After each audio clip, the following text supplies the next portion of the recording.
Chapter 283, Reincarnation Path Emperor. Facing Ji Xiaoyu's questioning gaze, Guan naturally agreed. Then, the three of them found an inn and sat down, with Guan choosing a spot on the second floor by the window. He liked to chat in this spot while watching the bustle of the streets below. Stealing the five elements glanced at Guan and Ji Xiaoyu, then pinched his teacup, looked at the surface of the tea, and said, "Although we are meeting for the first time, this young lady must have an innate Taoist talisman hidden within her. Speaking of which, you and I are old acquaintances. In one of your past lives, you had formed ties with me." After he finished speaking, he first glanced at Guan and then at Ji Xiaoyu. He was uncertain of the relationship between the two, so he spoke very cautiously. Guan understood his concerns and said, "Taoist friend, feel free to speak. She is very curious about her past life." Ji Xiaoyu nodded and asked, "How long ago was that?" Stealing the five elements revealed a smile and said with feeling, "It must have been nearly 20,000 years ago." 20,000 years? The faces of both Gu and Ji Xiaoyu changed drastically. Gu An's expression was feigned while Ji Xiaoyu was genuinely shocked since the known history of the Ji family didn't even span 20,000 years. "Who were you 20,000 years ago? And why did you come to the Supreme Sect?" Ji Xiaoyu asked cautiously.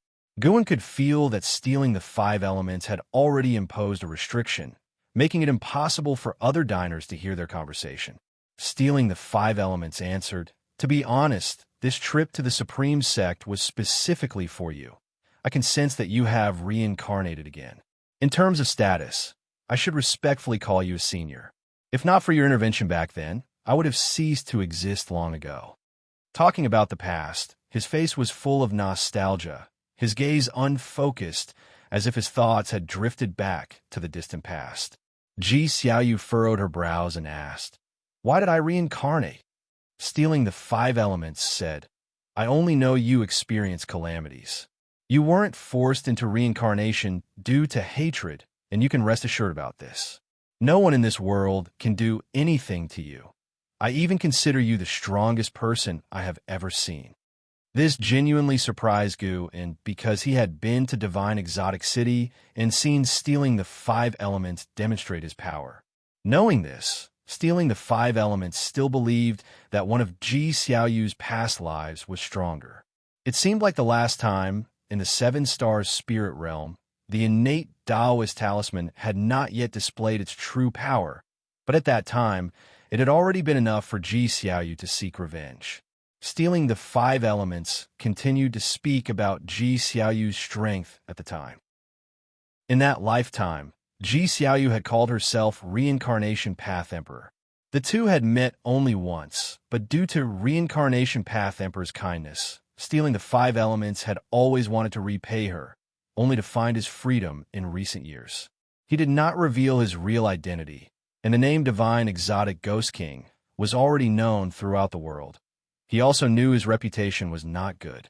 From stealing the five elements story, Ji Xiaoyu could only understand how strong her previous self was, and it didn't unravel the secrets of reincarnation. She looked at stealing the five elements and asked, "What exactly do you need from me now? I can't help you with anything in my current state."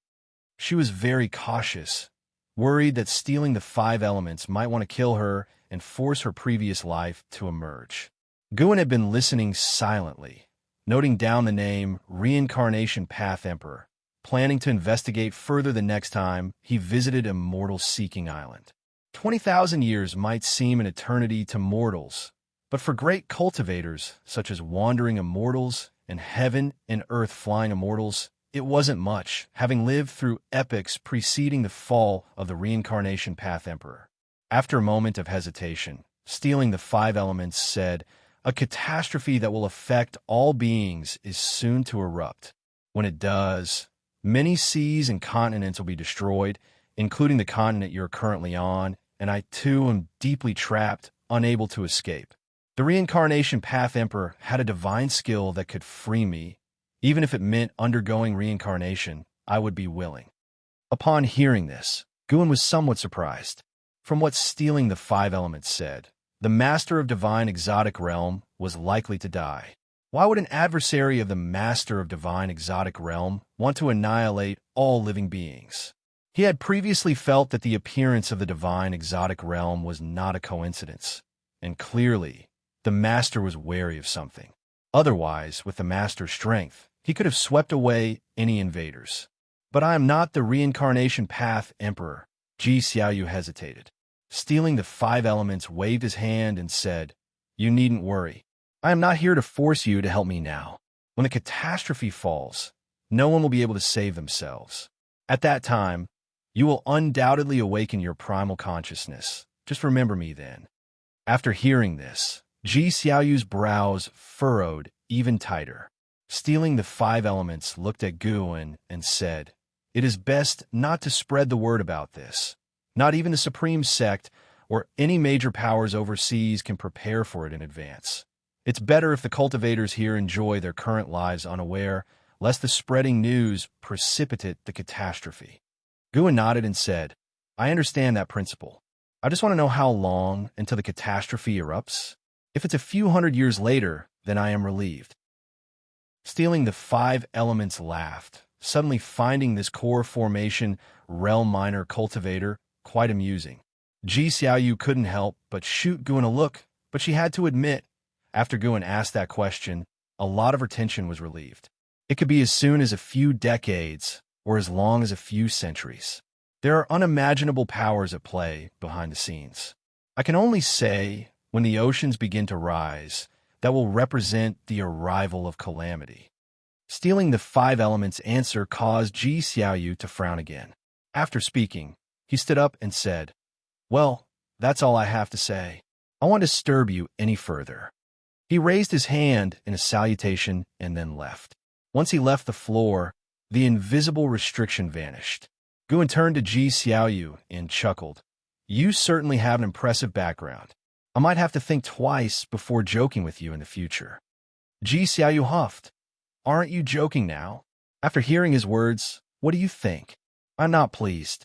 Although I'd already guessed that I and the third miss you spoke of are the same person, I actually hoped my guess would be incorrect. Now, learning even more identities has only increased my displeasure."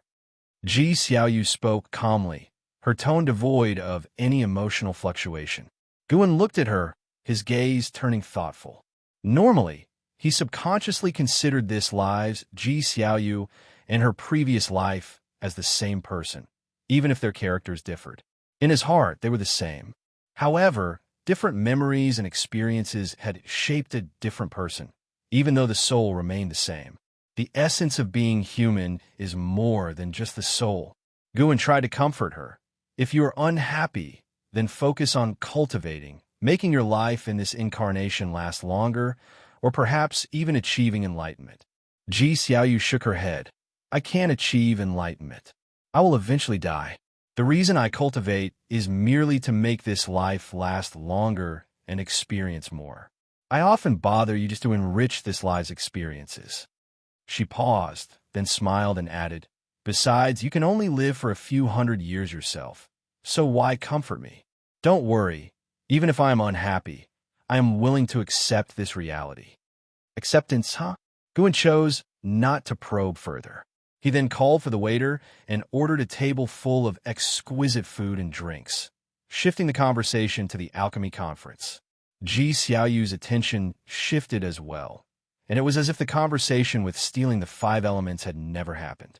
The alchemy conference eventually ended, and the cultivator who won first place was from overseas, a disciple of the Purple Pill Palace.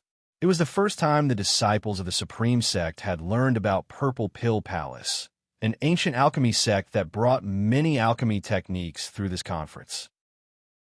Purple Pill Palace also offered to take a group of Supreme Sect disciples to their palace to cultivate the alchemy Tao, stirring excitement throughout the Supreme Sect. Guan was mainly concerned about stealing the 5 elements, who remained at the Supreme Sect and even formally became an inner sect disciple. Except for Guan, no one knew his true cultivation level. Even Shun Xinzi and the 9-Finger Divine Lord could not see through him. By the end of summer, stealing the 5 elements had become a regular at the chess area of the Third Medicine Valley. One day, Guin had just returned from the North Sea Mountain and was discussing the affairs of Mystic Valley with Lu Jujia. He suddenly felt a strong aura of battle coming from afar, from within the sea-breaking rift. This pressure had surpassed that of the heaven and earth flying Immortal. That meant the master of divine exotic realm might have made a move. It seemed that stealing the 5 elements' words might indeed be true. All right, I agree. They'll discuss with the sect next time to expand Mystic Valley, Guin nodded. Lu Jujia immediately showed a smile. Guin shared the profits of Mystic Valley with him every year. The bigger the Mystic Valley, the more he would gain. Since he had begun cultivating the Taoist expansion skill, Lu Jujia had rekindled his fighting spirit. For this skill, he needed a lot of medicinal herbs.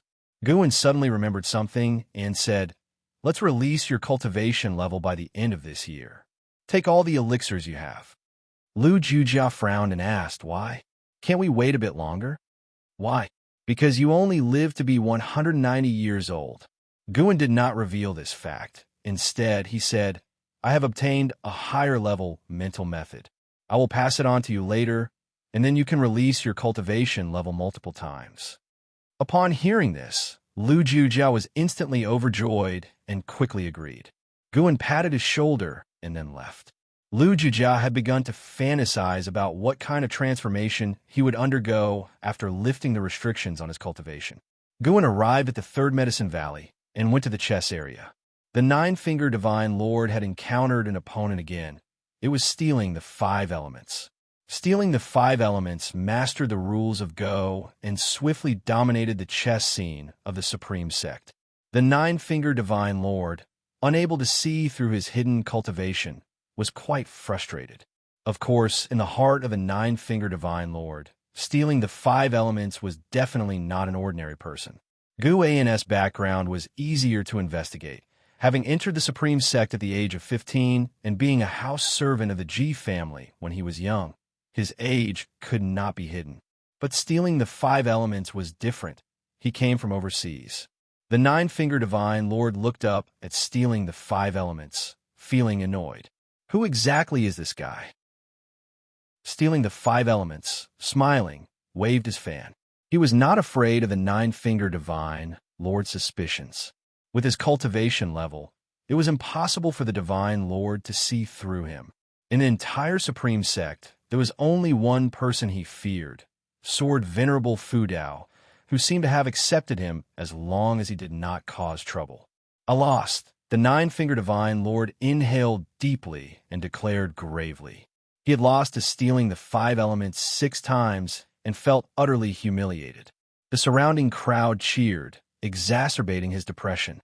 Stealing the 5 elements stood up and laughed. To celebrate this victory, how about I teach everyone a spell for close combat? The disciples were even more delighted, their cheers drawing the attention of other disciples from afar. Chapter 284. Zhang Buku becomes a disciple, seeing that stealing the 5 elements was willing to teach the disciples sorcery. Guin was secretly pleased. This guy knew his way around people, far more so than the Nine-Finger Divine Lord. As the number of Medicine Valley disciples increased, Gu An's distance from them grew ever larger.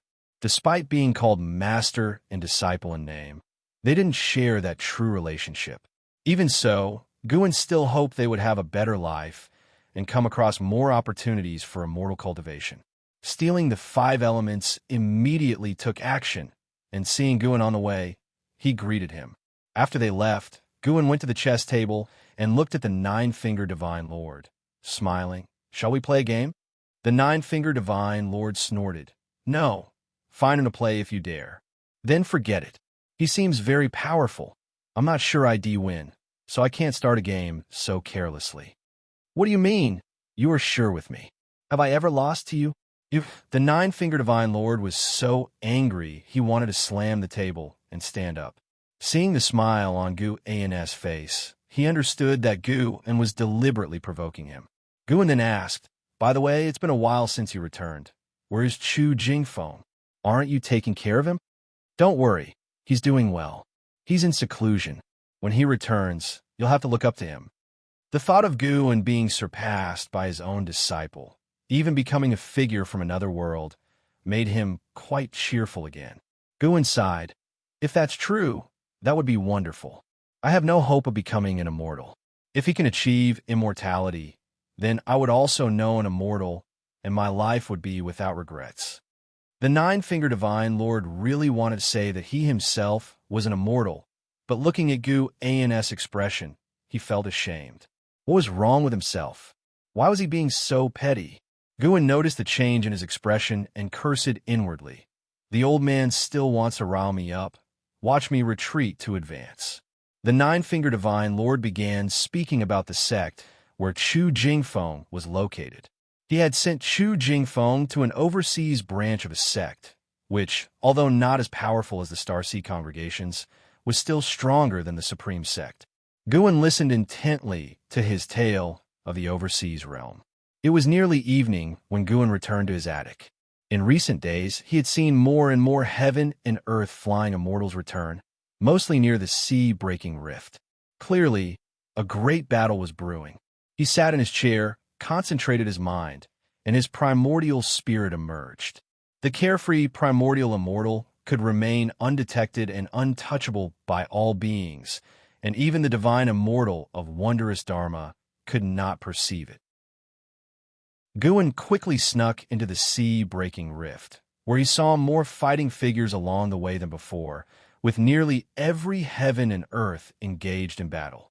He stepped into the largest heaven and earth, which was where the Master of Divine Exotic Realm resided.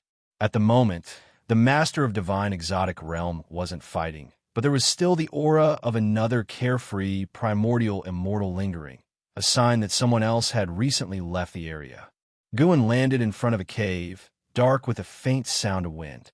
He stepped into the cave silently, the wind passing through his immortal soul of wondrous Dharma without any obstacle. Walking through the winding cave, he arrived at a chamber where Zhang Buku, now a divine, exotic, resentful ghost, was sitting cross-legged on the ground. Lying across his legs was an axe, formed not from a Dharma treasure, but from condensed divine, exotic force. Zhang Buku's eyes were closed, his brow furrowed as if he was enduring torment.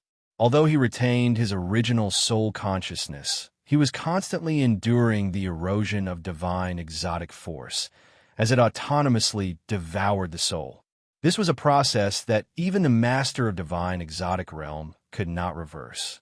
Guin sighed at the sight of his painful demeanor. How distressed would Senior Brother Zhang be if he saw this? Guin transformed into a sparrow and perched on a nearby rock. He chirped softly, and Zhang Buku opened his eyes instinctively. Upon seeing the sparrow, he was stunned. Is that? Zhang Buku's face lit up with joy. Just as he was about to speak, the sparrow flapped its wings humanly, signaling him to keep silent. Zhang Buku immediately understood but remained excited. Though unclear about the origin of the sparrow, he was grateful to it. When he had been close to death, it led him to a cave where he found a demon core and learned a world-dominating axe method. He had always harbored dreams about the sparrow, but never did he imagine he would see it here. At this moment, Zhang Buku felt incredibly fortunate. No matter the origin of the sparrow, there was someone looking out for him in the dark. How could he not be happy? The sparrow suddenly flew toward him, but he didn't dodge. Then he felt a peck on his forehead, and a flood of memories poured into his mind, leaving him in a daze. Time was lost to him. When Zhang Buku regained consciousness, his mind was filled with the memory of cultivating a divine skill. Limitless freedom step. Murmuring to himself, even reflecting on the divine skill, let him sense its profound and inscrutable nature. Perfect. Now he could practice the divine skill to divert the pain in his body. To use the words of the Master of Divine Exotic Realm, he had to get used to the erosion of divine exotic force, or he would truly become a divine, exotic, resentful ghost. Perhaps the sparrow wanted to help him in this way. Warmth filled Zhang Buku's heart, and he suddenly felt that his pain was bearable. How many perished in the divine exotic realm? turning directly into divine, exotic, resentful ghosts, while he still had a chance. How could he not be joyous? I must practice diligently. Get out of here early, so Leah won't worry. And Martial Uncle Goo. If I were to stay here for hundreds or even thousands of years, wouldn't I lose the chance to ever see Martial Uncle Goo again? Zhang Buku felt a sense of urgency at the thought. He always felt that Martial Uncle Goo wasn't simple, possibly concealing cultivation level. But no matter how much Goo concealed, he was younger than Leah and couldn't possibly be much stronger, especially since Leah had an opportunity like Divine Exotic City. Zhang Buku stood up and started practicing the Limitless Freedom Step. He moved around the chamber, changing his step technique, gradually losing track of time and forgetting his pain. However, because he was in cultivation, his will became exceptionally clear. In the blink of an eye, 2 years went by rapidly.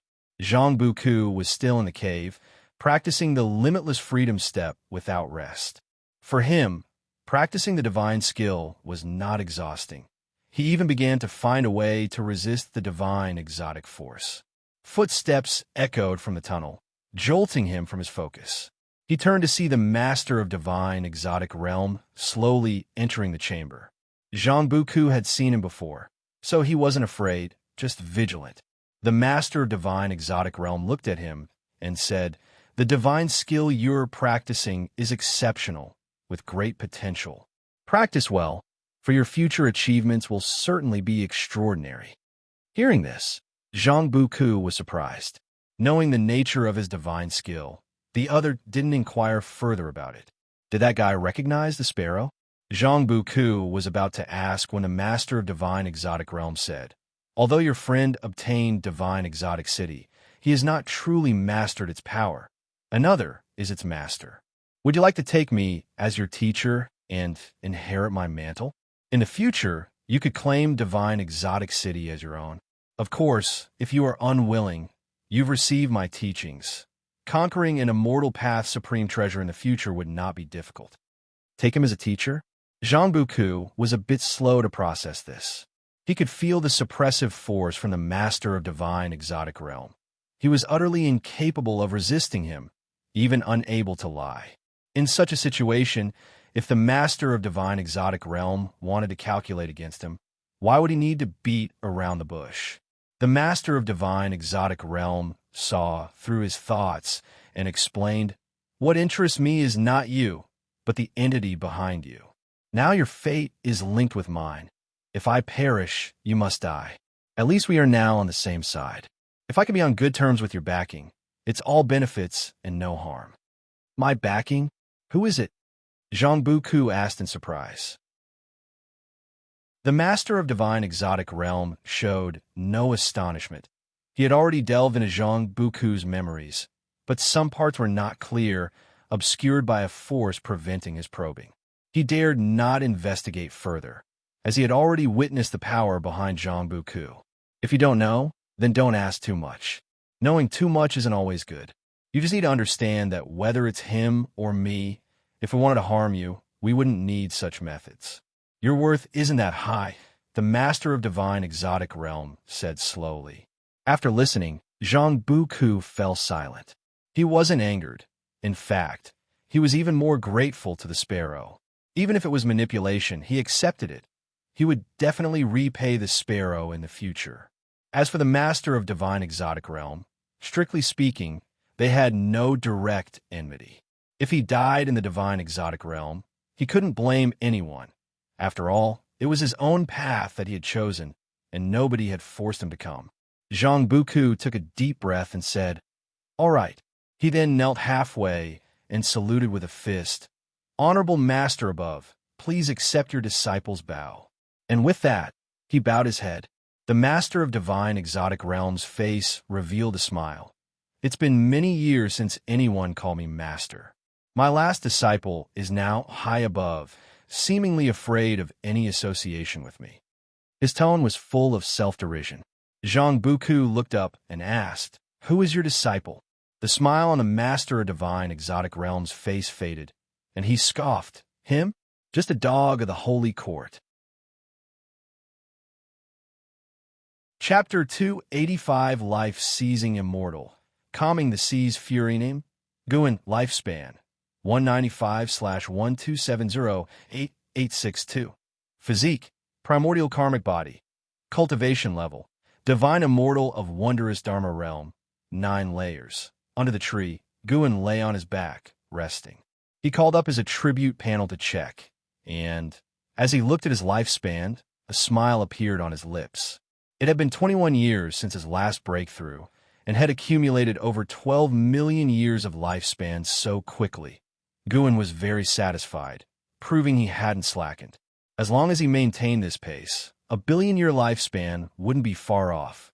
After looking, Guin sent his divine sense toward the sea-breaking rift. Not long ago, Zhang Buku had become an apprentice to the Master of Divine Exotic Realm. Guin could feel the goodwill released by the Master of Divine Exotic Realm, and he wasn't just paying lip service, had already started teaching Zhang Buku earnestly and hadn't left the cave where Zhang Buku resided.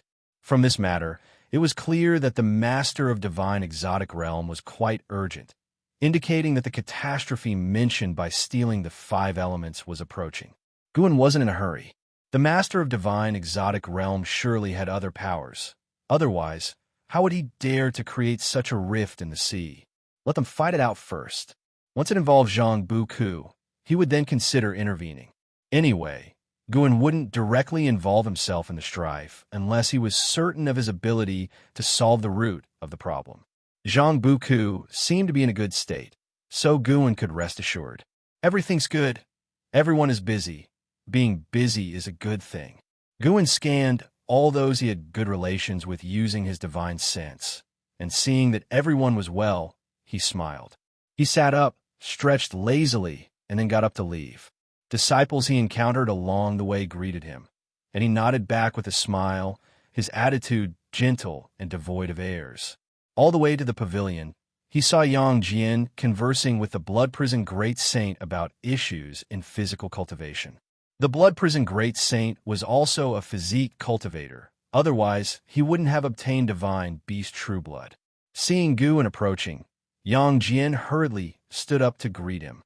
Guin thought for a moment and said, "Rest well, and in a while, they'll take you to spar in a combat to test your real strength." Upon hearing this, Yang Jian's eyes lit up. Normally, he could only spar with Li Lingtian, which was quite boring. Hearing that he could actually fight a real battle, how could he not be excited? Without waiting for a response, Guin stepped upstairs. In the distance, stealing the 5 elements, who was playing Go with someone, was observing Yang Jian thoughtfully. He could see that Yang Jian possessed some type of ancient treasure body, which made him more curious about Guin. No wonder this person could establish a close relationship with the reincarnation of the Reincarnation Path Emperor. His origins must be extraordinary. He didn't intend to investigate Guin, but planned to form a good relationship with Yang Jian later. No matter what, as long as Yang Jian lived to 1,000 years, he would surely become a renowned figure, and befriending such an existence was naturally a good thing. Stealing the 5 elements, started contemplating what spells and divine skills to teach Yang Jian. Guin didn't mind him guiding other disciples in cultivation, so he certainly wouldn't stop him from teaching Yang Jian. That evening, stealing the 5 elements found Yang Jian. "Little brother, I've observed you for some time and feel that your talent and comprehension are exceptional. I have a hand technique set. Would you like to learn it?" Stealing the 5 elements, asked with a smile. Yang Jian knew he was a great cultivator. After all, he could win against the 9-finger Divine Lord in Go. "Thank you for your kindness, Senior, but there's no need." Yang Jian clasped his fists and refused. Stealing the 5 elements was slightly taken aback and asked, "Do you think I'm not strong enough?" Yang Jian shook his head and said, "To be honest, I'm not interested in hand techniques, as the spells and divine skills related to the body are not as powerful as enhancing physical strength." Stealing the 5 elements became interested and curiously asked, "Then what do you want to learn?" Seeing his persistence, Yang Jian asked, "Senior, have you ever read Investiture of the Gods or Journey to the West?" Stealing the 5 elements nodded and said, "Of course I've read them. You call yourself Yang Jian. Could it be that you want to become an existence like him? But that's just fictional writing, and the cultivation techniques and divine skills in the books don't actually exist. Upon hearing this, Yang Jian could only shake his head and turn to leave. Wait, how about I teach you a spear technique? This is the most powerful long weapon technique I hold. Once mastered, it can dominate the world, being unmatched, suiting your physique well. Stealing the 5 elements hurriedly called out to Yang Jian. Yang Jian stopped, looking at him, his eyes slightly expectant.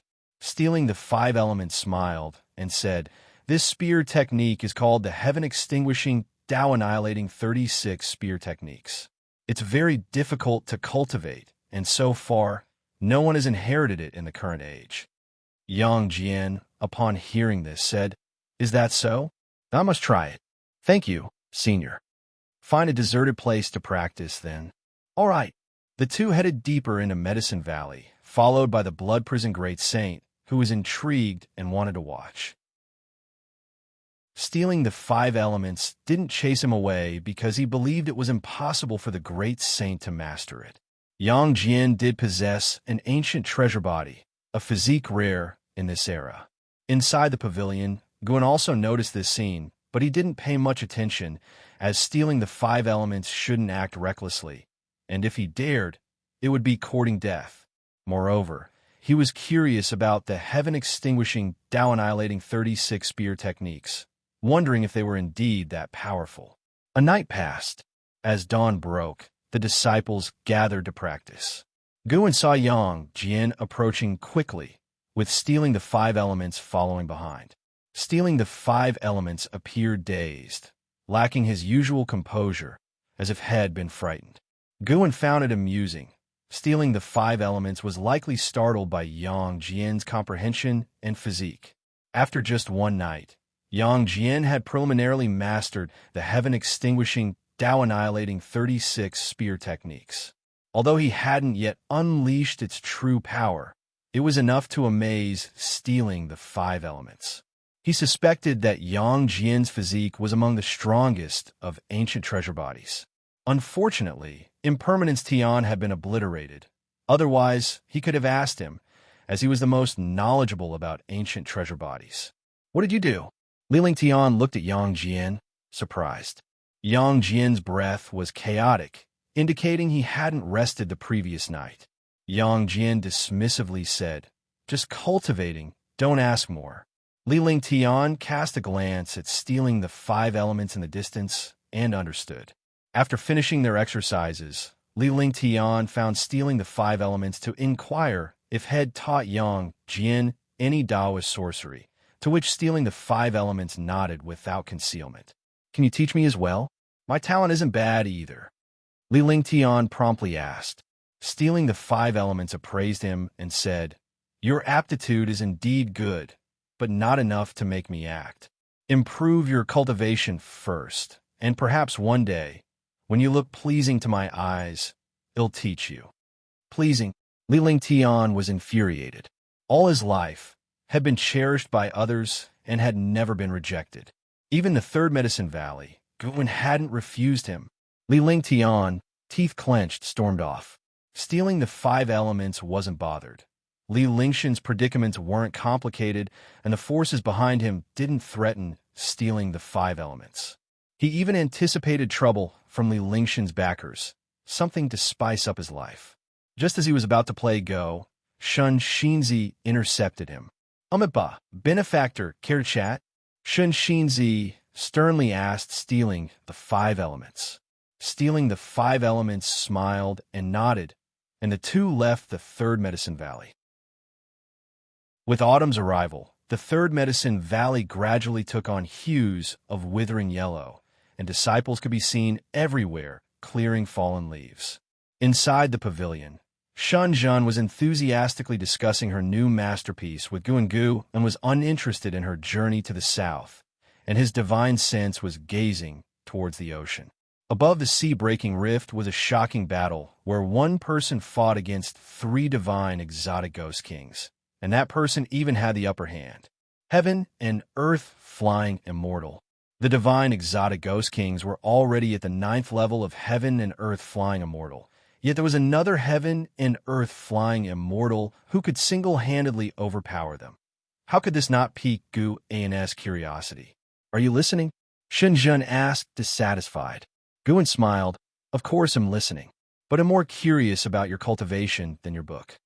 Shenzhen, Nascent Soul Realm, 7th layer 231/880/4400.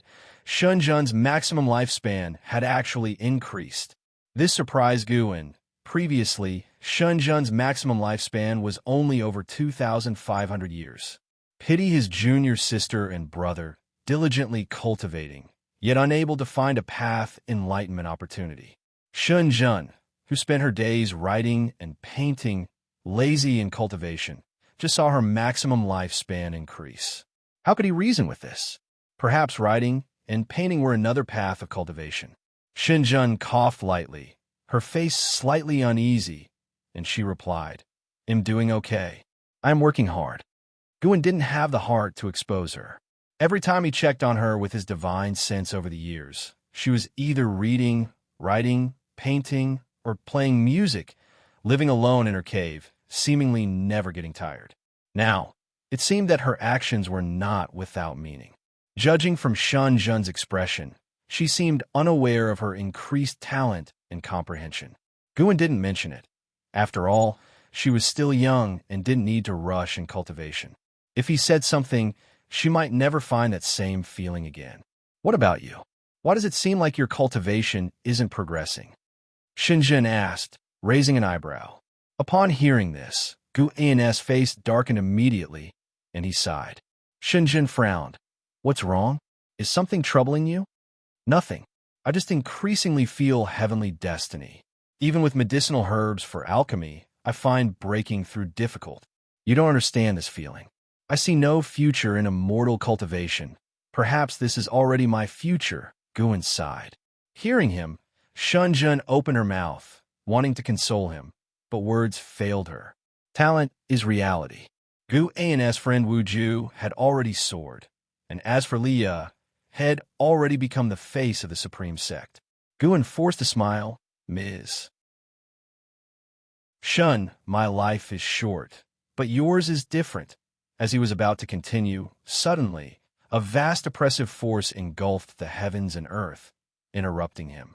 Immediately, a dominantly unrivaled voice resounded throughout the world.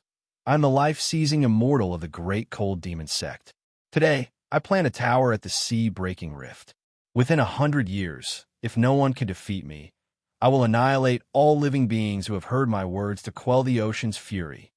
The great cold demon sect. Guan had heard of this sect, a demon path sect comparable to the Bittersea Buddhist sect. According to Bai Zia, the great cold demon sect was also one of the few demon path sects recognized by the Holy Court. Though a demon sect, the places they massacred were all territories abandoned by the Holy Court. Could it be that their continent and the surrounding seas had already been abandoned by the Holy Court? Chapter 286. The background of connecting to heaven, great cold demon sect? Life-seizing immortal? Where did they come from?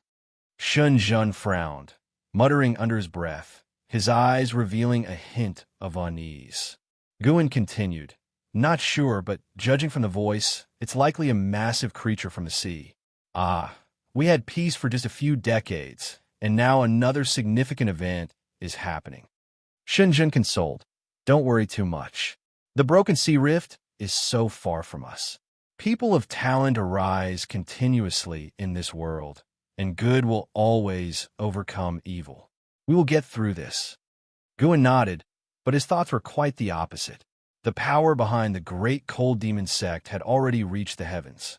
As Baizio would say, since ancient times, the great cold demon sect and other demon sects with significant chi fortune have been acting as the blade of the Holy Court. There are always some matters that the Holy Court can't handle directly. Of course, the Holy Court isn't dark. They simply view things from the perspective of the entire universe, and often encounter situations where they must sacrifice some beings or have no choice but to annihilate an area filled with living beings. If the Holy Court has truly abandoned this place, What could be the reason?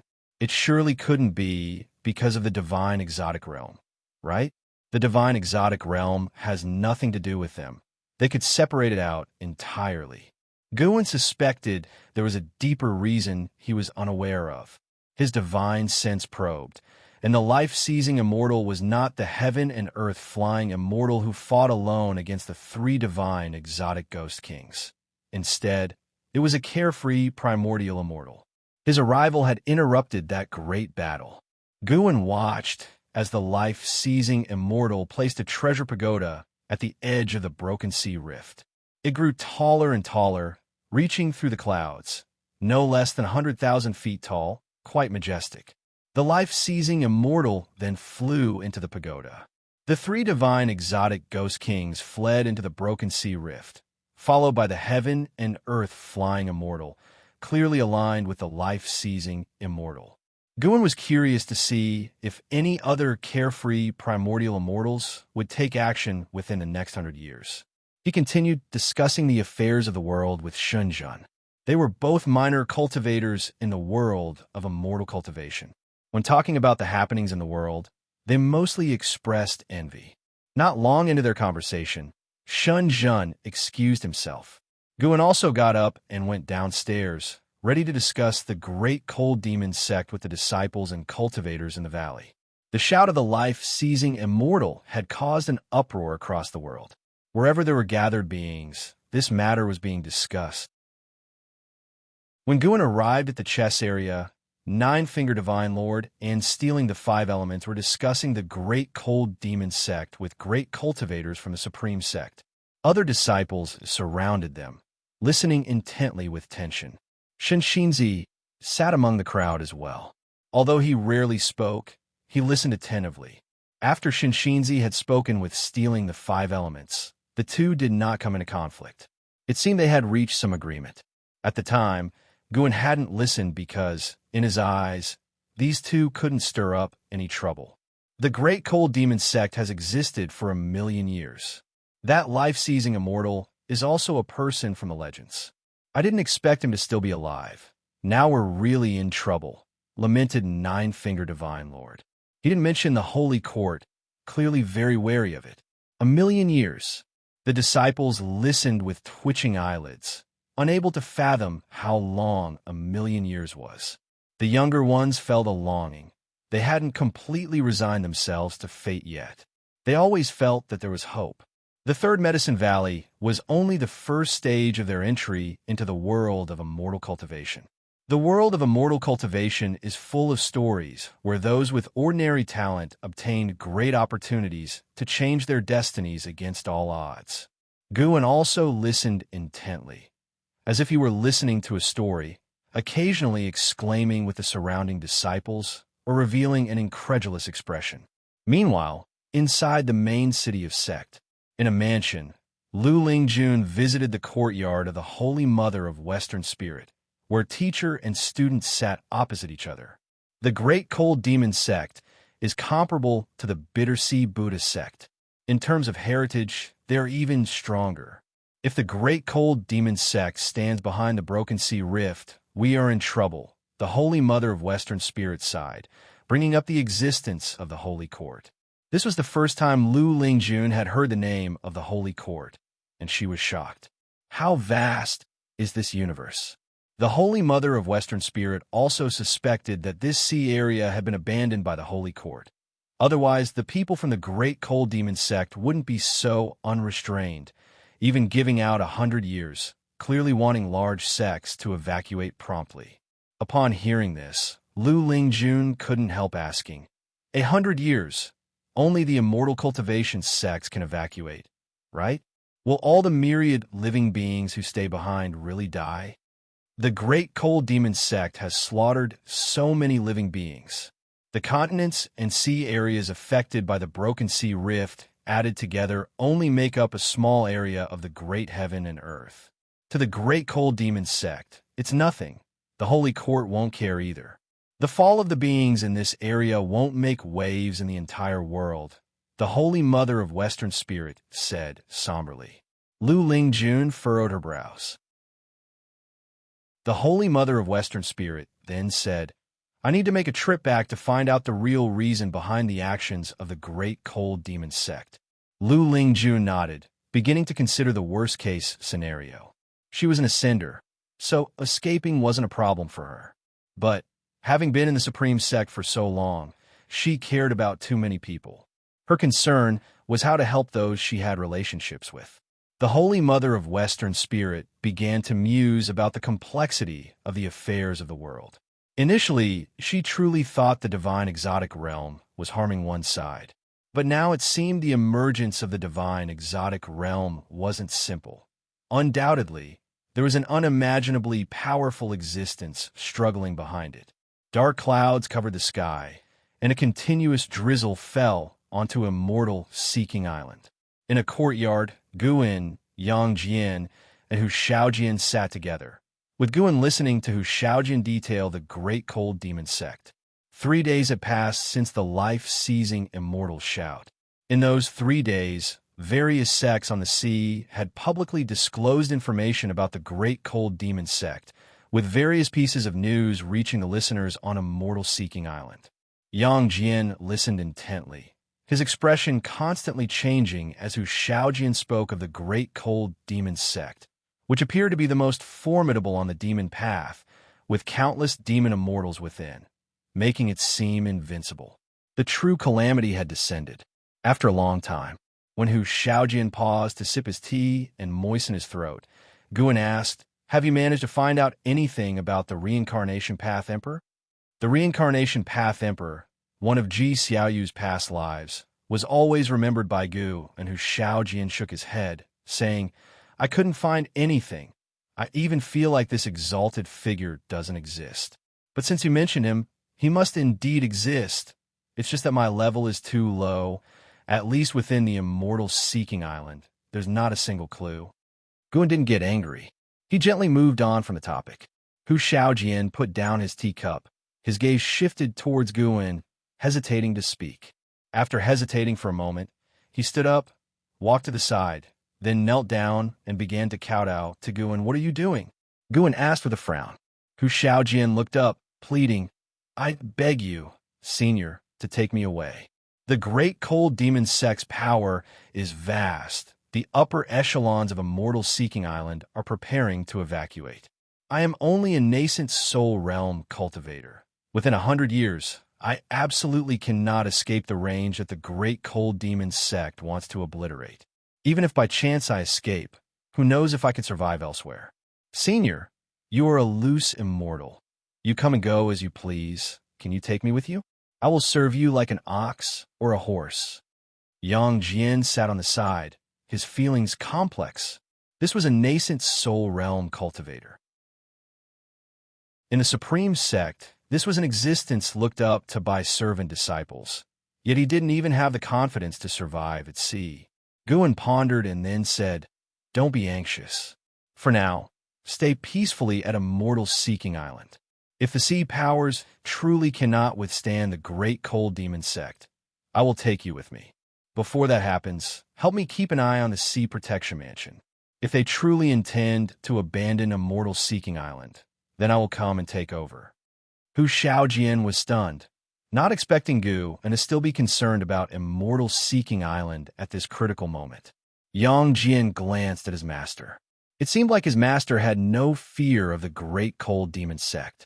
His master referred to himself as a loose immortal. Could it be that loose immortal was not his realm, but just his identity? Hu Shaojian wanted to persuade Guin, but feared offending him, so he could only agree. Guin noticed his concerns and reassured him, Don't underestimate this world. Otherwise, the divine, exotic, resentful ghosts in the sea-breaking rift would have already swept across the oceans, right? Hu Shaojian felt persuaded by these words and promptly thanked Guin Gu and waved his hand, helping him up, and invited him to sit and speak. Hu Shaojian continued to talk about the Great Cold Demon sect. He knew a lot about it, but nothing about the life-seizing Immortal. Guin then began to think about how to control Immortal Seeking Island. Firstly, he must arrange someone to act as a puppet while he stayed hidden. Using the various channels of Immortal Seeking Island, he could collect more medicinal herbs, and besides, it sounded like a fun endeavor. It felt like preparing to play a management game, which he was quite looking forward to. To suppress Immortal's Seeking Island, he would need at least a wandering Immortal. He had to think carefully about this candidate. Just like that, time swiftly passed, and the rain intensified.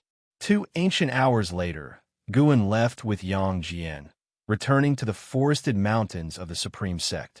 Yang Jian was no longer experiencing the limitless freedom step for the first time, but as his cultivation level increased, he grew more awestruck of his master's divine skills. "Master, is there really someone who can confront the great cold demon sect?" Yang Jian asked, his words still carrying a hint of cautiousness.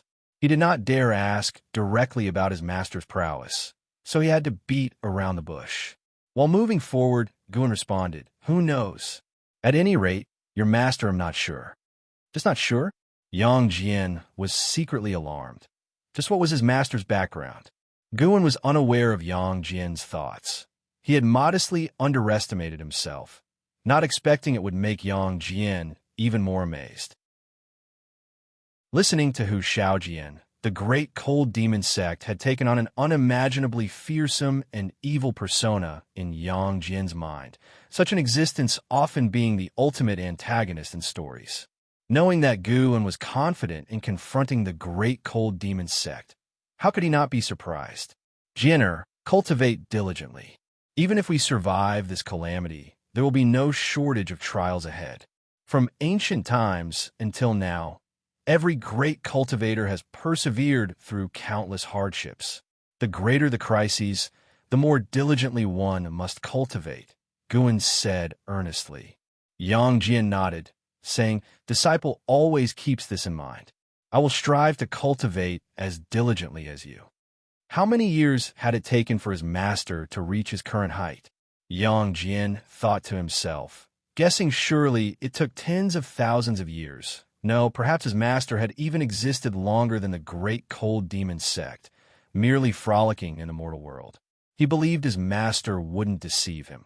His master surely had also endured countless hardships and diligently cultivated to achieve his current level of cultivation. Guan continued to instruct Yang Jian, educating a disciple, after all, required occasionally teaching them, making it an enjoyable experience. Yang Jian, unaware of his master's inner thoughts, could feel his master's earnest intentions. Chapter 287, The Longevity Pact. As the year ended, snowflakes danced in the air. Inside the attic, Guan was pouring tea for Yilan, who was recounting her experiences in the subsect. Having not seen each other for many years, Yilan now more than ever exhibited the demeanor of a great cultivator. Cultivators at the Divinity Transformation realm could become leaders everywhere on the continent, and naturally, her aura grew stronger with each passing day. This made Guan find her even more charming. Back then, she was always hanging around him, the little girl who always followed him around. Now, she had become an existence that stood above tens of thousands, which made him feel not only nostalgic, but also immensely proud. Her experiences in the subsect mainly involved power struggles and gaining profit. With LV Batian having paved the way, she always managed to secure victories in various conflicts, and overall, she had a smooth journey. After discussing her own experiences, she asked Guan how he had been over the years, growing various plants, playing chess, and occasionally teasing the disciples for fun. "I'm quite content," Guan said, looking at Yilan with a smile. Yilan raised her eyebrows and asked, "Who is the girl downstairs? You've been wanting to ask that, haven't you?" That's what Guan thought to himself, but he said aloud, "Her identity is not simple. I will only tell you, and you mustn't let it slip." The attic had a protective restriction, strong enough to ward off the probing of any cultivator below the Divinity Transformation realm. So Guan was not afraid of being overheard by Ji Xiaoyu. Yilan nodded expressionlessly. Guan took a deep breath and said, "Her name is Ji Xiaoyu. You understand, right?" Yilan frowned and asked, "Isn't Ji Xiaoyu already deceased?" Ji Xiaoyu had once been a renowned genius, famed for her beauty across the world. Her death had sparked much discussion within the Supreme sect, and Yilan too had heard about it. She did die, but she is also reincarnated. Guin shared the information he got from stealing the 5 elements, his face full of emotion. Upon hearing this, Yilan too was taken aback. Such oddities existed in the world, and the background of Ji Xiaoyu was far beyond her expectations, even shattering her previous perceptions. Guin cautiously said, "Junior sister, this matter must not be disclosed. Otherwise, it might bring us great trouble involving reincarnation, and the enemies we would attract are extremely formidable. Faced with such entities, the Supreme Sect would have to either submit or be annihilated." Yilan nodded, then exclaimed with emotion, "Honestly, I was just feeling jealous of her, but not anymore. The gap between her and us is too vast, not to mention whether she would take a fancy to you, senior brother. Even if she did, I think it would be a good thing. Haven't you always said that your talents are mediocre? And since your relationship with that senior has been severed, you must cherish her. Perhaps she could change your destiny." As she spoke, her expression grew very serious. Guin was moved by her attitude. Truth be told, due to his experiences in his previous life, Guin felt that it was impossible for someone to consider others completely selflessly. Even love started from individual needs. He had rejected Yilan many times, but she had remained consistent, and he didn't want her to suffer losses. Thus, he had always helped her. Of course, he was moved by this. At least Yilan had an irreplaceable position in his heart. But he hadn't expected Yilan to hope for his future to the extent of wanting him to cozy up to another woman. This silly girl? Guin glared at Yilan and said irritably, "Cherish what? She and I don't have that kind of relationship.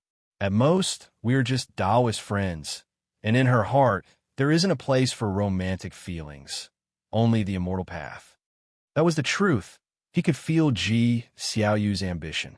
Whether in her past life or now, Ji Xiaoyu was not a woman obsessed with romantic love.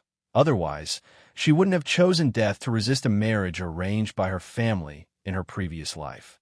Yilan rolled her eyes at Guin and said, "Senior brother, a woman staying in your building must have a significant background. How could she not have feelings for you? Even if you can't really pursue her, establishing a better relationship with her would still be beneficial for you." Although she had reached the divinity transformation cultivation level, she still felt that her path to immortality had come to an end. At least she no longer dared to hope for longevity, but she hoped Guin could have that chance. The reason? She couldn't really say. She just hoped for Guin to have a better life, and she felt he deserved it. From a young age, she always believed that her senior brother was worthy of all the good fortune in the world. Even when Guin rejected her, she wasn't angry. She liked her senior brother. Why should he have to comply with her wishes? Forget it, senior brother. I rather prefer a peaceful life. If she wishes to stay in the Third Medicine Valley, I will not treat her badly, and if she wants to leave, I won't keep her. She and I are ultimately not people of the same world. We should not hinder each other's paths." Guin shook his head and said, this too was his heartfelt truth. His goal was longevity, not marriage and children. Yilan blinked, unsure whether to feel happy or to sigh. "Senior brother, if you don't achieve longevity in this lifetime, would you accept me?" Yilan asked. Guin thought for a moment, then said, "If neither you nor I achieve longevity, then let's just live out a mortal's life in the last 100 years. A mortal's life spans only a century, and before that, let both of us strive for the immortal path. Who knows what might be possible? Although I seek a stable life, I have not given up on cultivation."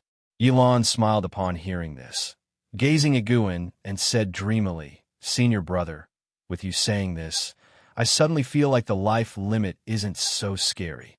Guin raised his hand to ruffle her hair, messing it up under her scolding gaze before he finally stopped. Later, Yilan brought up the Great Cold Demon Sect. She had also learned quite a lot about the Great Cold Demon Sect, which made her very anxious. She feared that the continent might not survive this calamity, so she had come back early to see Guin to avoid regrets. Of course, she still held hope, that being Sword Venerable Fudao. This was also the reason why most disciples of the Supreme Sect hadn't panicked. Over the years, the protection of Sword Venerable Fudao gave them faith and confidence to fantasize about and tackle all adversities. As long as Sword Venerable Fudao didn't abandon them or be defeated, they would surely be able to overcome the calamity. In the end, Guan invited Yilan to stay, and naturally, she did not refuse. After night fell, Guan took Yilan around the valley and even took her to watch others play chess. He also called Yang Jian over and had Yang Jian pay respects to Yilan. Yang Jian's attitude was very respectful, sensing that his master treated Yilan differently. His master calling him over must have a profound meaning. Could she be not a martial aunt, but the mistress? Thinking this, Yang Jian also felt joyful, suddenly sensing that his master wasn't as unapproachable and even had a human side. That night, Yilan stayed at the Third Medicine Valley, occupying Gu In's room. While Guan read, she practiced qi absorption cultivation. By late night, when Yilan opened her eyes, she saw Guan still engrossed in his book, the candlelight illuminating his face, and a blissful smile appeared on her face. Actually, this was quite nice. Yilan watched Guan for a while before closing her eyes. As dawn neared, the situation changed. "Senior brother, you must be tired. Let me give you a shoulder rub." "Why would I be tired? You're the one who's been cultivating all this time." "It's fine. I'm at a higher cultivation level. I'm not tired." "Is this a shoulder rub?" "I'm just checking your body. Afraid you might have developed some problems from your usual routines." "Wait, don't touch any lower." "Senior brother, how could your junior sister harbor any inappropriate thoughts towards you? I have a unique sorcery that can nurture your chi blood." "That's not okay. Not there." At dawn, Guan descended the stairs with a complex expression, and Yilan followed behind, her face radiant with a brilliant smile. Ji Xiaoyu emerged from the room, her gaze shifting toward the two, her brows slightly knitted. After descending, Guan introduced the two women to each other, but didn't talk much. Yilan then followed Guan to practice exercises. Ji Xiaoyu stood still, watching. After a while, her brows relaxed. Yilan planned to leave after the Spring Festival. Guan would take her with him to the Outer Gate City and the Mystic Valley, but not to Tinya Valley or other places. She didn't ask much, thinking that it was good for her senior brother to have secrets, indicating that he still concealed his identity. Naturally, she hoped her senior brother would become even more formidable. Chapter 288. 9 Profound True Fire. Calamity from the Sky. This year's Spring Festival felt warmer than in previous years for Guan, thanks to the company of Yilan. The day after the festival ended, Yilan left. She did not wish to become lost in the presence of her senior brother, as cultivating her immortal path was a major life event for her. At this stage, her main task was to diligently practice her cultivation. Despite the declarations of the life-seizing Immortal from the great cold demon sect casting a shadow over the lands, it had not impacted the overall structure of the world. By the following year, the Immortal cultivation world had returned to its former state, though various sects had begun dispatching more disciples to explore overseas. Years passed one after another, sunsets followed by moonrises. Third Medicine Valley saw disciples advancing each year, with new disciples joining, constantly increasing in number. This was because the Supreme Sect itself was growing stronger, which led to an increase in the number of servant disciples. These servant disciples needed positions to earn spirit stones. In the blink of an eye, 10 years had passed. Guan stood by the window, using his divine sense to survey a distant great battle. A great cultivator had gone to challenge the life-seizing Immortal, even a heaven and earth flying Immortal. Alas, he did not even get to see the face of the life-seizing Immortal, being suppressed by his disciple. This battle was watched by countless cultivators and demons. Not all beings wished to flee this region of the mortal world, especially sects that followed the righteous path, shouldering the responsibility to protect all living beings. Over the past decade, More than once had heaven and earth-flying immortals challenged the life-seizing immortal, each time without exception being overwhelmed by the life-seizing immortal's disciple. Advancing to the tower had become a mere wishful thinking. The name of life-seizing immortal's pagoda spread far and wide. Known as the soul-calming pagoda, it was also an immortal path's supreme treasure. Guin shook his head as he watched, the defeat of the heaven and earth-flying immortal obvious, proving that he was not the savior of this region of the mortal world. He turned and went downstairs, feeling a presence entering the valley. It was the Holy Mother of Western Spirit from the Bittersea Buddhist sect. The Holy Mother had found Shun Shinzi, taking him to a secluded corner to speak, for which Shun Shinzi had even set up a restriction. Inside the Supreme Sect, no one's divine sense could penetrate the barrier created by Shun Zinzi's restriction. Except for Guin. Did you get that clear? Shun Shinzi asked, referring to matters concerning the Great Cold Demon Sect. The Holy Mother of Western Spirit took a deep breath and said, "This matter involves a holy king from the Holy Court, and though he cannot represent the entire decision of the Holy Court, this holy king has far-reaching connections, and even the Buddhism sect does not wish to offend. After all, no one knows when Xingtian will emerge from seclusion." Holy King. Shinzi frowned and then asked, what in this region of the mortal world could be of interest to a being like the Holy King? The Holy Mother responded, I am not entirely sure myself. I only found out that it has something to do with the reincarnation of a great power from the Holy Court. That great power might be a rival of the Holy King, reincarnated here in this region of the mortal world. Shun Zinzi's frown deepened. Looking at him, the Holy Mother continued, the situation has gone beyond redeeming. The Buddhism sect does not wish to risk involvement. Let's head back soon. Shun Shinzi scoffed. The Buddhism sect doesn't want to risk involvement? What a joke. Whatever happened to universal salvation?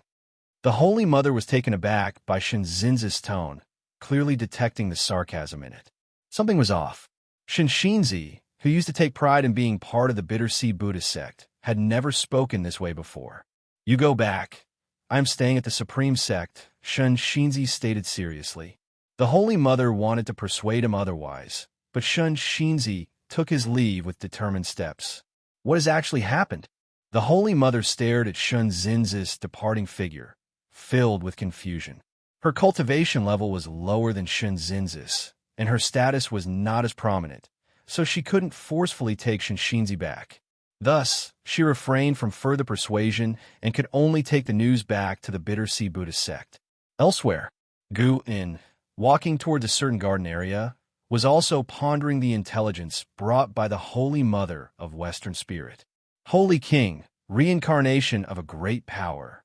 Upon hearing about the reincarnation of a great power, his first thought was Ji Xiaoyu. However, upon reflection, it might not be Ji Xiaoyu. Ji Xiaoyu had reincarnated countless times, and if it truly were the rival of that Holy King, why hadn't the Holy King acted sooner? Moreover, he was curious about which role the Master of Divine Exotic Realm played in this feud. Perhaps he needed to seek an opportunity to discuss this with the Master of Divine Exotic Realm. Inside a dimly lit chamber, Zhang Buku put down his great axe. The strength energy around him began to dissipate, and his constantly swirling white hair gradually settled. He exhaled deeply, eyeing the great axe in his hand, his brow slightly furrowed.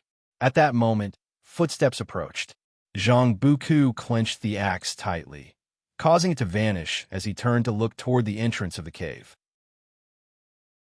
He saw the Master of Divine Exotic Realm approaching slowly, and perhaps it was Zhang Buku's illusion, but he felt the Master seemed weaker than before.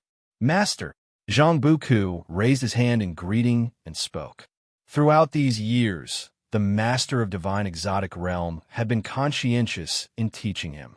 At least Zhang Buku believed the Master truly treated him like a direct disciple, not only instructing him in cultivation, but occasionally also bringing him heavenly materials and treasures to enhance his ghost body and resist the backlash of exotic forces. The Master of Divine Exotic Realm stopped before him, sizing him up and nodded slightly, saying, "Not bad. You are mastering the exotic powers." Zhang Buku couldn't help but ask, "Master, are you all right?" The master of divine exotic realm revealed a smile, though it was a chilling one, as he said, "Master is naturally fine, but there is something I need to ask of you, may I?" "What is it?" Zhang Buku did not agree immediately, but asked instead, his mind alert as he feared the master of divine exotic realm might be plotting against the mysterious being that had been helping him in secret.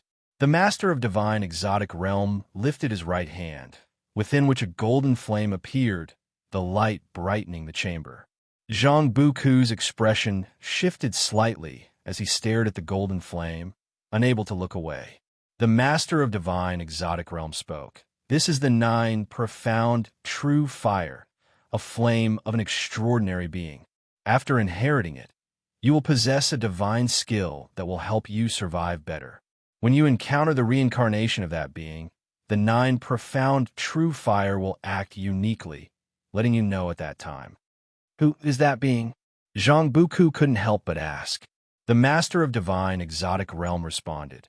"He is a being whose cultivation far surpasses mine, and his status in the mortal world is beyond your imagination. I am passing this flame to you, hoping that you will find him in the future and protect him as much as possible. He will be the chance for us to overturn our fate."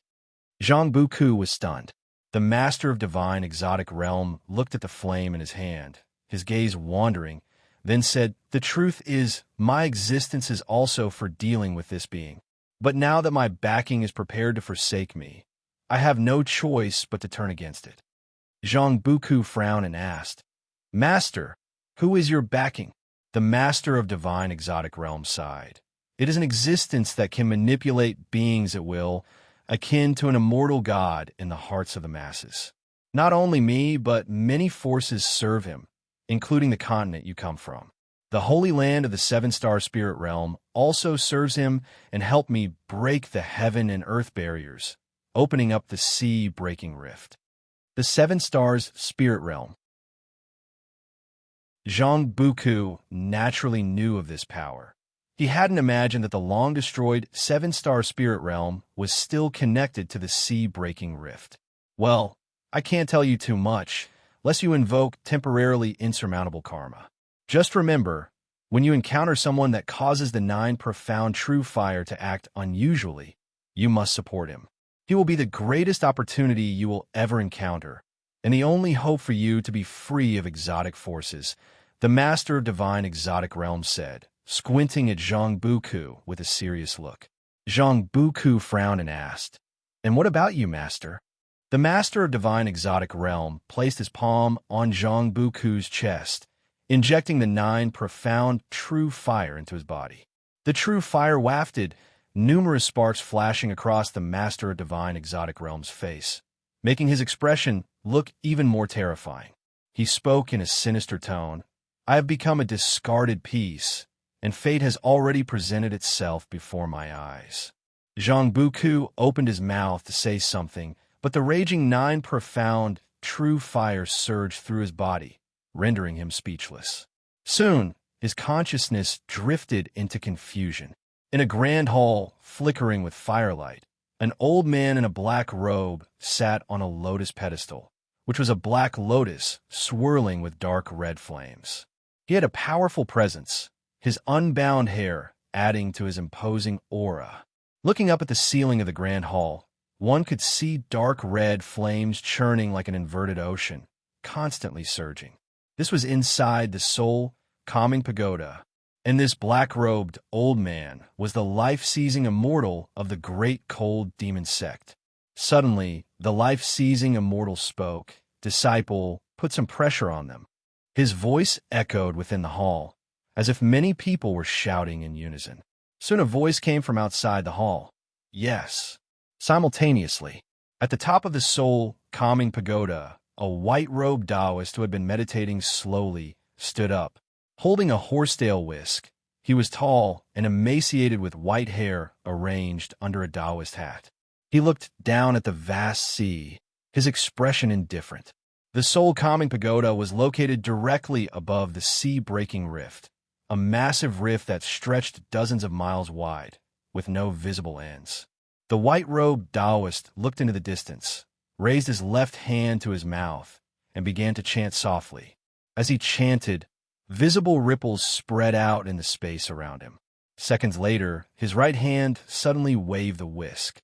With this motion, the seas on either side of the sea-breaking rift abruptly rose, forming towering waves with the potential to engulf the heavens. He waved the whisk again, and the terrifying waves on both sides swept uncontrollably toward the distance. After doing all of this, the white-robed Taoist paused, then looked up at the sky and waved his whisk toward the heavens 3 times. At dusk, Guan rode on the blood-prisoned Great Saint into the entrance of the Third Medicine Valley, followed by Yang Jian and Li Lingtian, who walked behind with a bruised face, resembling a defeated rooster. "Master, won't this lad be ruined?" The blood-prisoned Great Saint couldn't help but ask. His tone was not one of concern, but rather filled with mockery. Li Lingtian, hearing this, glared at him. Guan spoke. "If he can't endure, he can leave on his own." Years ago, when he had visited Tinya Valley, Luo Han had even asked him to bring a message, hoping Li Lingtian would return to the palace. However, Li Lingtian did not wish to go back. Although he often got beaten, he was indeed getting stronger. Defeating Yang Jian had become his obsession. Just as Li Lingtian was about to speak, he suddenly sensed something and looked up, his eyes widening in shock. Gu and Yang Jian and the blood-prisoned Great Saint all looked up, and the disciples in the valley did the same, their expressions increasingly changing, as if they were witnessing something terrifying. Chapter 289. Unbelievable Methods at Dusk. The sky was a fiery red as meteors from outer space streaked across, creating a magnificent scene. As these meteors fell, a vast heavenly fire descended, giving all beings the feeling that the sky was collapsing. What is that? How can there be such a huge fire in the sky? Will it affect us? Don't worry, we are within the Supreme Sect, protected by the Sect Protecting Formation. Could it be the demon cultivators from the Great Cold Demon Sect causing trouble? The disciples within the Third Medicine Valley engaged in a heated discussion, and the great cultivators, who had been playing chess, stood up and vanished from their spots. The Nine-Finger Divine, Lord, looked up, frowning. Sitting opposite him, stealing the 5 elements, remarked, "This divine power is no ordinary feat." The Nine-Finger Divine Lord looked at stealing the 5 elements and asked, "You've been traveling a lot these years. What exactly have you been searching for?" Facing his inquiry, stealing the 5 elements did not respond, but simply pointed upwards towards the sky. Meanwhile, at the entrance of the valley, Guan was riding on the back of the blood-prisoned Great Saint, also looking at the sky. He could feel that the meteors and the sea of fire in the sky were transformations of mana, deployed by someone possessing great divine power at the heaven and earth flying immortal level, affecting a vast area. It seemed that the century-old agreement was merely an ultimatum. During this period, the Great Cold Demon Sect would continue to attack, forcing the common people to flee. Of course, there was another possibility that they sought to force out a specific individual they were searching for. Due to personal vengeance, the commoners suffered, giving Gu a different understanding of the Holy Court. The Holy Court overall had good intentions, but inevitably had its corrupt members. Perhaps their way of thinking differed from Guan's. They could protect the common people, but also ignore them. Yang Jian glanced at Guan, and seeing his calm demeanor, he felt reassured. With his master around, even if the sky fell, he wouldn't be afraid. Li Lingtian approached Yang Jian and discussed the strange phenomenon in the sky with him. Guan patted the back of the blood-prisoned Great Saint, signaling him to move forward. As the blood-prisoned Great Saint took a step, a light curtain rose in the horizon, visible in all directions. It was the Supreme Sect protecting Great Formation. That was quick. Guan was secretly pleased. The Supreme Sect had not faced tribulations in many years, yet remaining vigilant indicated that the high ranks weren't overly dependent on Sword Venerable Fudao. Soon, the entire supreme sect was enveloped by the light curtain of the sect protecting Great Formation, providing relief to all the cultivators within. Various sects and cities across the world activated their large formations, but inevitably, there were places that remained unprotected, and many beings in those places were vulnerable.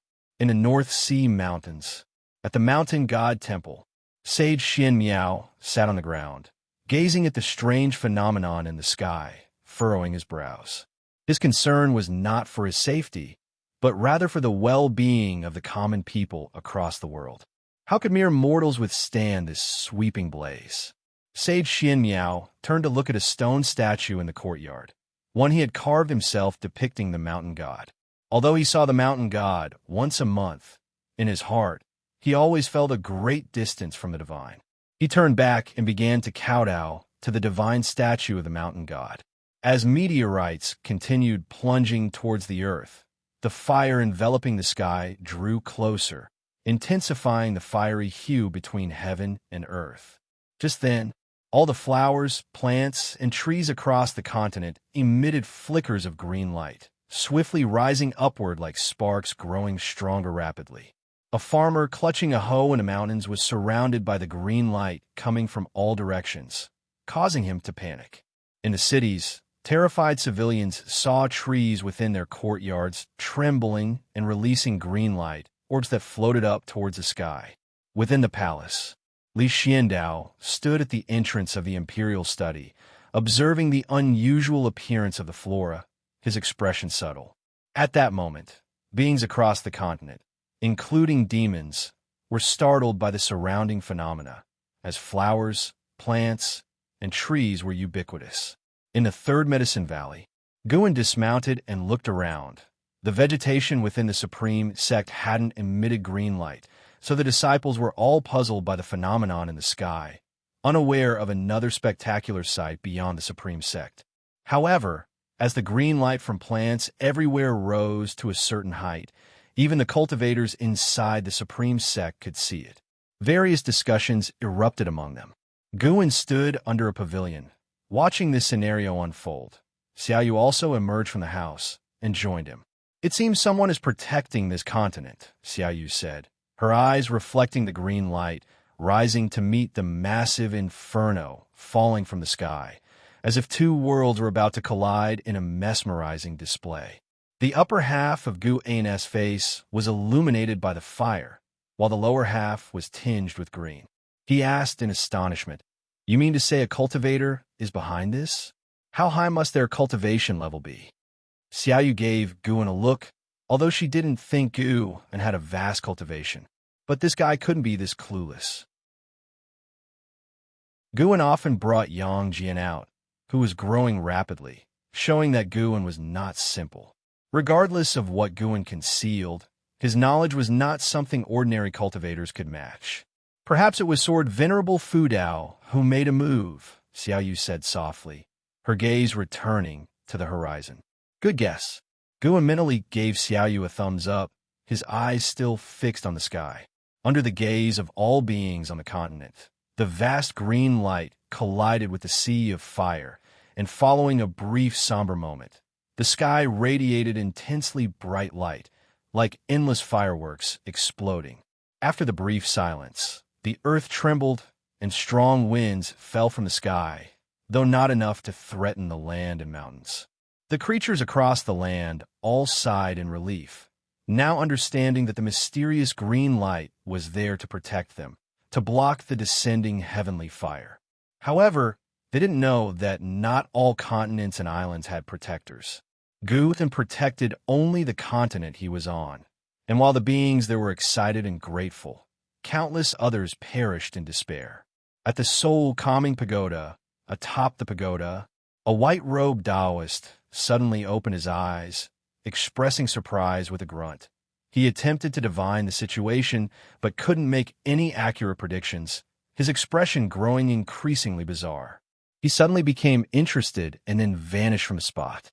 Far away in the Supreme Sect, Guan was chatting with Xiaoyu when he suddenly sensed a rapidly approaching presence, sighing involuntarily. Why must someone always be looking for death? I'm going to check on Mystic Valley. We'll talk later, Guin said, heading towards the transmission array platform.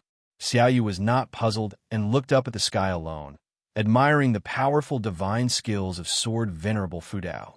Underneath a nearby tree, stealing the 5 elements and the 9-finger Divine Lord, sitting opposite each other at a chessboard, also looked up at the sky, paying no attention to Gu and stealing the 5 elements spoke. The trouble has ultimately been drawn here. The guy has arrived. The 9-finger Divine Lord turned to him, asking, "Who is this guy?" A pupil of life-seizing Immortal, the real person Bai Hong, a renowned genius from the Great Cold Demon sect, with unfathomable cultivation, stealing the 5 elements, responded. The 9-finger Divine Lord's face subtly changed. Clearly, he had heard of Bai Hong's name. Stealing the 5 elements chuckled. There's going to be a show to watch. Geniuses all have one flaw: excess confidence. Not far off, Shun Xinzi, while staring at the sky, was also listening to stealing the 5 elements conversation. He couldn't help but think of the hand that had been placed on his shoulder that night and began to sympathize with Bai Hong. There were many hidden great powers in the world. No matter the cultivation level, one should never underestimate this world. This was the greatest realization Shun Xinzi had after leaving the Bittersea Buddhist sect. In another place, under the red dawn sky, Bai Hong rapidly flew through, unfazed by the sweeping fire, as he passed over vast expanses of water without looking down. His gaze had fixed on a distant continent. Within his divine range, many great cultivators were resisting his divine power to protect various beings. Yet, that particular continent was special. Its methods piqued his interest, and moreover, he was unable to deduce the cause and effect of its mana. Perhaps the individual behind it was related to the person his master sought. Thinking of this, Bai Hong's eyes gleamed with anticipation. He was acting not only on behalf of his master, but also to seize an opportunity for himself. Snap! A hand suddenly pressed onto his shoulder, bringing his full-speed flight to an immediate halt, causing his mana and chi blood to surge chaotically, and he even felt a strong discomfort as if his primordial spirit was about to leave his body. When he tried to break free, he was horrified to discover that he had lost control over his body and soul. He couldn't even achieve primordial spirit emergence, which made him widen his eyes and instinctively panic. In an instant, Bai Hong theorized many possibilities. Bai Hong, a 150,908-year-old 9 layers of heaven and earth flying immortal, is lamentable to die here. Guin looked at Bai Hong's lifespan and thought so. Guin didn't employ his soul-capturing skill, but prepared to directly annihilate Bai Hong. He intentionally allowed Bai Hong to wait for a few moments to fully experience this despair, which also served as a punishment for his crimes. Bai Hong felt the pressure on his shoulder lessen and was about to speak when the hand suddenly tightened. With a squeeze from Guin, Bai Hong instantly turned to ash, his soul dispersing without a sound. He then disappeared from a spot. Back in the forest around Mystic Valley, Guin pretended to inspect medicinal herbs, and a notification popped up before his eyes. He successfully seized 38,000 years of lifespan. Not too bad. Guin wasn't worried about life-seizing Immortal coming for revenge. If he came, Guin would kill him. Could the carefree, primordial Immortal threaten the divine Immortal of wondrous Dharma? If a stronger presence appeared, and he was uncertain of his chances, he would flee. So far, it seemed unlikely that the Holy King would make a move, as it would hurt his image. Otherwise, why wouldn't he personally search for his enemy's reincarnation? Being able to summon the Great Cold Demon sect showed that the Holy King had his reservations. The sea of fire in the sky lasted for 30 minutes before completely dissipating. The green light enveloping the continent transformed into a sea of clouds, dispersing with the wind, and night fell. Although the world had darkened, the spirits of all beings remained unsettled for a long time.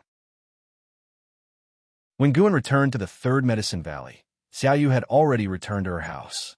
He could only join a group of disciples gathered in the chess-playing area, who were discussing the earlier phenomena. With stealing the 5 elements, and the nine-fingered divine Lord present, the disciples could greatly expand their knowledge and also learn about the incredible methods of Sword Venerable Fudao. Chapter 290. The Identity of a Senior Inside the Soul-Calming Pagoda. Life-seizing Immortal opened his eyes, a frown creasing his brow, his eyes filled with doubt and suspicion. Why has his aura ceased? Life-seizing Immortal began to cast spells and calculate. He did not consider the possibility that Bai Hong had really died. After all, he knew how high his disciple's cultivation level was. Within the same realm, Bai Hong had the power to suppress 3 divine exotic ghost kings single-handedly, which showed how terrifying his strength was. Even if he encountered a carefree primordial immortal, he would not die without a trace. However, no matter how he calculated, he could not deduce Bai Hong's whereabouts. Bai Hong's karmic ties were still fading away. This indicated that Bai Hong had most likely fallen, and moreover, had been scattered to the winds, with the heaven and earth rules erasing the marks of his existence. Life-seizing Immortal's eyebrows knitted tightly together, his heart filled with shock and anger. Had a carefree primordial immortal made a move? To achieve such a feat, it would certainly not be a low-level, carefree primordial immortal. The first thing life-seizing Immortal thought of was a being from the Holy Court. How could such a formidable existence hide in this mortal world region? In life-seizing Immortal's mind, the strongest beings in this mortal world region were at most in the heaven and earth flying immortal realm. The sex here merely touched upon powers from outer heaven. A master of divine exotic realm was sufficient to suppress this mortal world region for so many years. How could a carefree, primordial immortal possibly be lurking here? Wait. Life-seizing Immortal suddenly thought of the 7-star spirit realm. Although his impression of the 7-star spirit realm was mediocre, he had some recollection. The 7-star spirit realm had always curried favor with the Holy King he supported. The Holy King disdained the 7-star spirit realm, but some under the Holy King had received benefit from the 7-star spirit realm. To some extent, one could say the 7-star spirit realm was a force on the same side as him. He remembered a Taoist friend mentioning that the 7-star spirit realm had sought help before. However, the Taoist friend thought the 7-star spirit realm was not significant enough to warrant his intervention, so he assigned them a task. Consequently, just as the 7-star spirit realm had assisted the divine exotic realm's emergence, it was dismantled because some residual forces still existed, so his Taoist friend didn't think much of it, assuming it was just a local power struggle. Now it occurred to him, could it be that this mortal world region was hiding something? Could it have something to do with that reincarnated being? Life-seizing Immortal's eyes flickered, not with fear, but with a hint of delight. The massacre of the common people was not his main goal. All of this was to force out the reincarnated being. Now that signs had begun to show, how could not be pleased? Immediately, he took out an ancient bronze oil lamp and cast spells towards the wick. It's time to call the old fogies together. The catastrophe triggered by Bai Hong had consequences far and wide, its extent immeasurable. The continent where the supreme sect resided was spared from catastrophe, leading many sects to speculate that it was Sword Venerable Fudao's doing, causing his name to spread like wildfire across the continent once again. When the beings of the continent were excited and in awe, the sea was deadly silent. Numerous islands and landmasses have been turned into seas of fire. Could ordinary immortal cultivation sects withstand divine powers unleashed by Bai Hong? Even if the sects formed their formations in time, they could not hold back the sky-high flames. This was one of the reasons Gu and had taken action. This heavenly fire caused a third of all creatures in the mortal world region to die, a staggeringly large number. After the disaster had passed on the 7th day, Guin came alone to Immortal's Seeking Island, where the atmosphere within was grave, with significantly fewer cultivators coming and going, and a tense mood pervading the streets. Judging by the buildings within the city, it had not suffered from the heavenly fire's onslaught, but the surrounding seascape was littered with countless dead fish and demonic creatures, showing that Immortal's seeking island was within the reach of the heavenly fire as well. The divine skills of a heaven and earth flying immortal were enough to obliterate all beings. Guan called over Hu Shaojian, who heaved a sigh of relief upon seeing him. "Elder, I'm so glad you've come." Hu Xiaojian's tone held a hint of resentment. 7 days earlier, he truly thought he was going to die on Immortal's seeking island. Though he had a narrow escape, he trembled with fear every day, dreading the sudden arrival of another catastrophe. Guan teased, "That scared." Hu Shaojian nodded. "How could I not be? Did you see that great fire? It was terrifying, blotting out the sky. Just imagining the cultivation level of the person behind it scares me." He wanted to say it might far surpass that of a loose immortal, for there were many loose immortals on Immortal's seeking island, and he had occasionally witnessed loose immortals in combat, which allowed him to make comparisons. But then he thought of Guan being a loose immortal and immediately held his tongue. "Don't worry," Guan consoled. "Evil has never triumphed over good. The person behind the scenes will definitely face retribution. In fact, the orchestrator of this catastrophe, Bai Hong, was already dead." The reason Guan had come so late was to guard against a sudden assault from life-seizing Immortal on the Supreme Sect. Life-seizing Immortal had not shown up, and, given his capabilities, he must have known of Bai Hong's demise. His absence likely meant he was plotting something. Guan felt there was a good chance he was shaking the tree to see what falls. The Great Cold Demon Sect, after all, was a colossal force in the world, with countless cultivators whose numbers were difficult to estimate. Later, Guan followed Hu Shaojian around to learn the situation on Immortal Seeking Island. According to Hu Shaojian, after experiencing this calamity, the island master was clearly planning to abandon Immortal Seeking Island. He had already instructed people to transport part of his property and disciples away, and within the Sea Protection Mansion, everyone was in a state of panic, with cultivators like Hu Shaojian unsure of where to go. Previously, Immortal Seeking Island was their home and their greatest support. The Sea Protection Mansion would not take them with them. After hearing this, Guan did not offer an opinion, but asked Hu Shaojian to take him to purchase medicinal herbs, which made Hu Shaojian even more nervous. He feared this was Gu An's last visit to Immortal Seeking Island. An hour later, the two arrived at Hu Xiaojian's courtyard, and after Guan sat down, Hu Shaojian immediately poured wine for him. Guan did not refuse, and his attitude made Hu Shaojian feel somewhat more at ease. Only after Hu Shaojian had poured the wine did Guan speak. "Rest assured, I truly wish to obtain Immortal Seeking Island. Soon, I will send a wandering immortal to take over Immortal Seeking Island, and then your standing within the Sea Protection Mansion will rise. You, on the other hand, should diligently cultivate, so in the future you can be worthy of a high position." "Wandering immortal?" Hu Shaojian trembled slightly, tentatively asking, "Elder, might I know who you truly are?" Guan, being only with a loose immortal cultivation level, but able to invite a wandering immortal, suggested that Guan had the backing of a great power.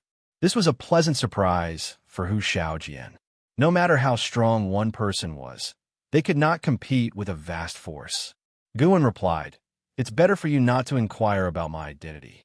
Knowing too much is of no benefit to you. Even if we truly can't withstand an attack from life-seizing immortal in the future, I will take you away. I have a place where you can live in peace. However, before that happens, I want to take a gamble. What if a great power manifests from the sea to crush that life-seizing immortal?" Hu Shaojian nodded vigorously. Whatever the case, his job was to cling to Gu An's coattails. Of course, deep down, he believed life-seizing immortal was unbeatable. The previous heavenly fire had left too deep of a scar on his psyche, and thinking about it still frightened him. "Elder, what do you need me to do now?" Hu Shaojian asked respectfully.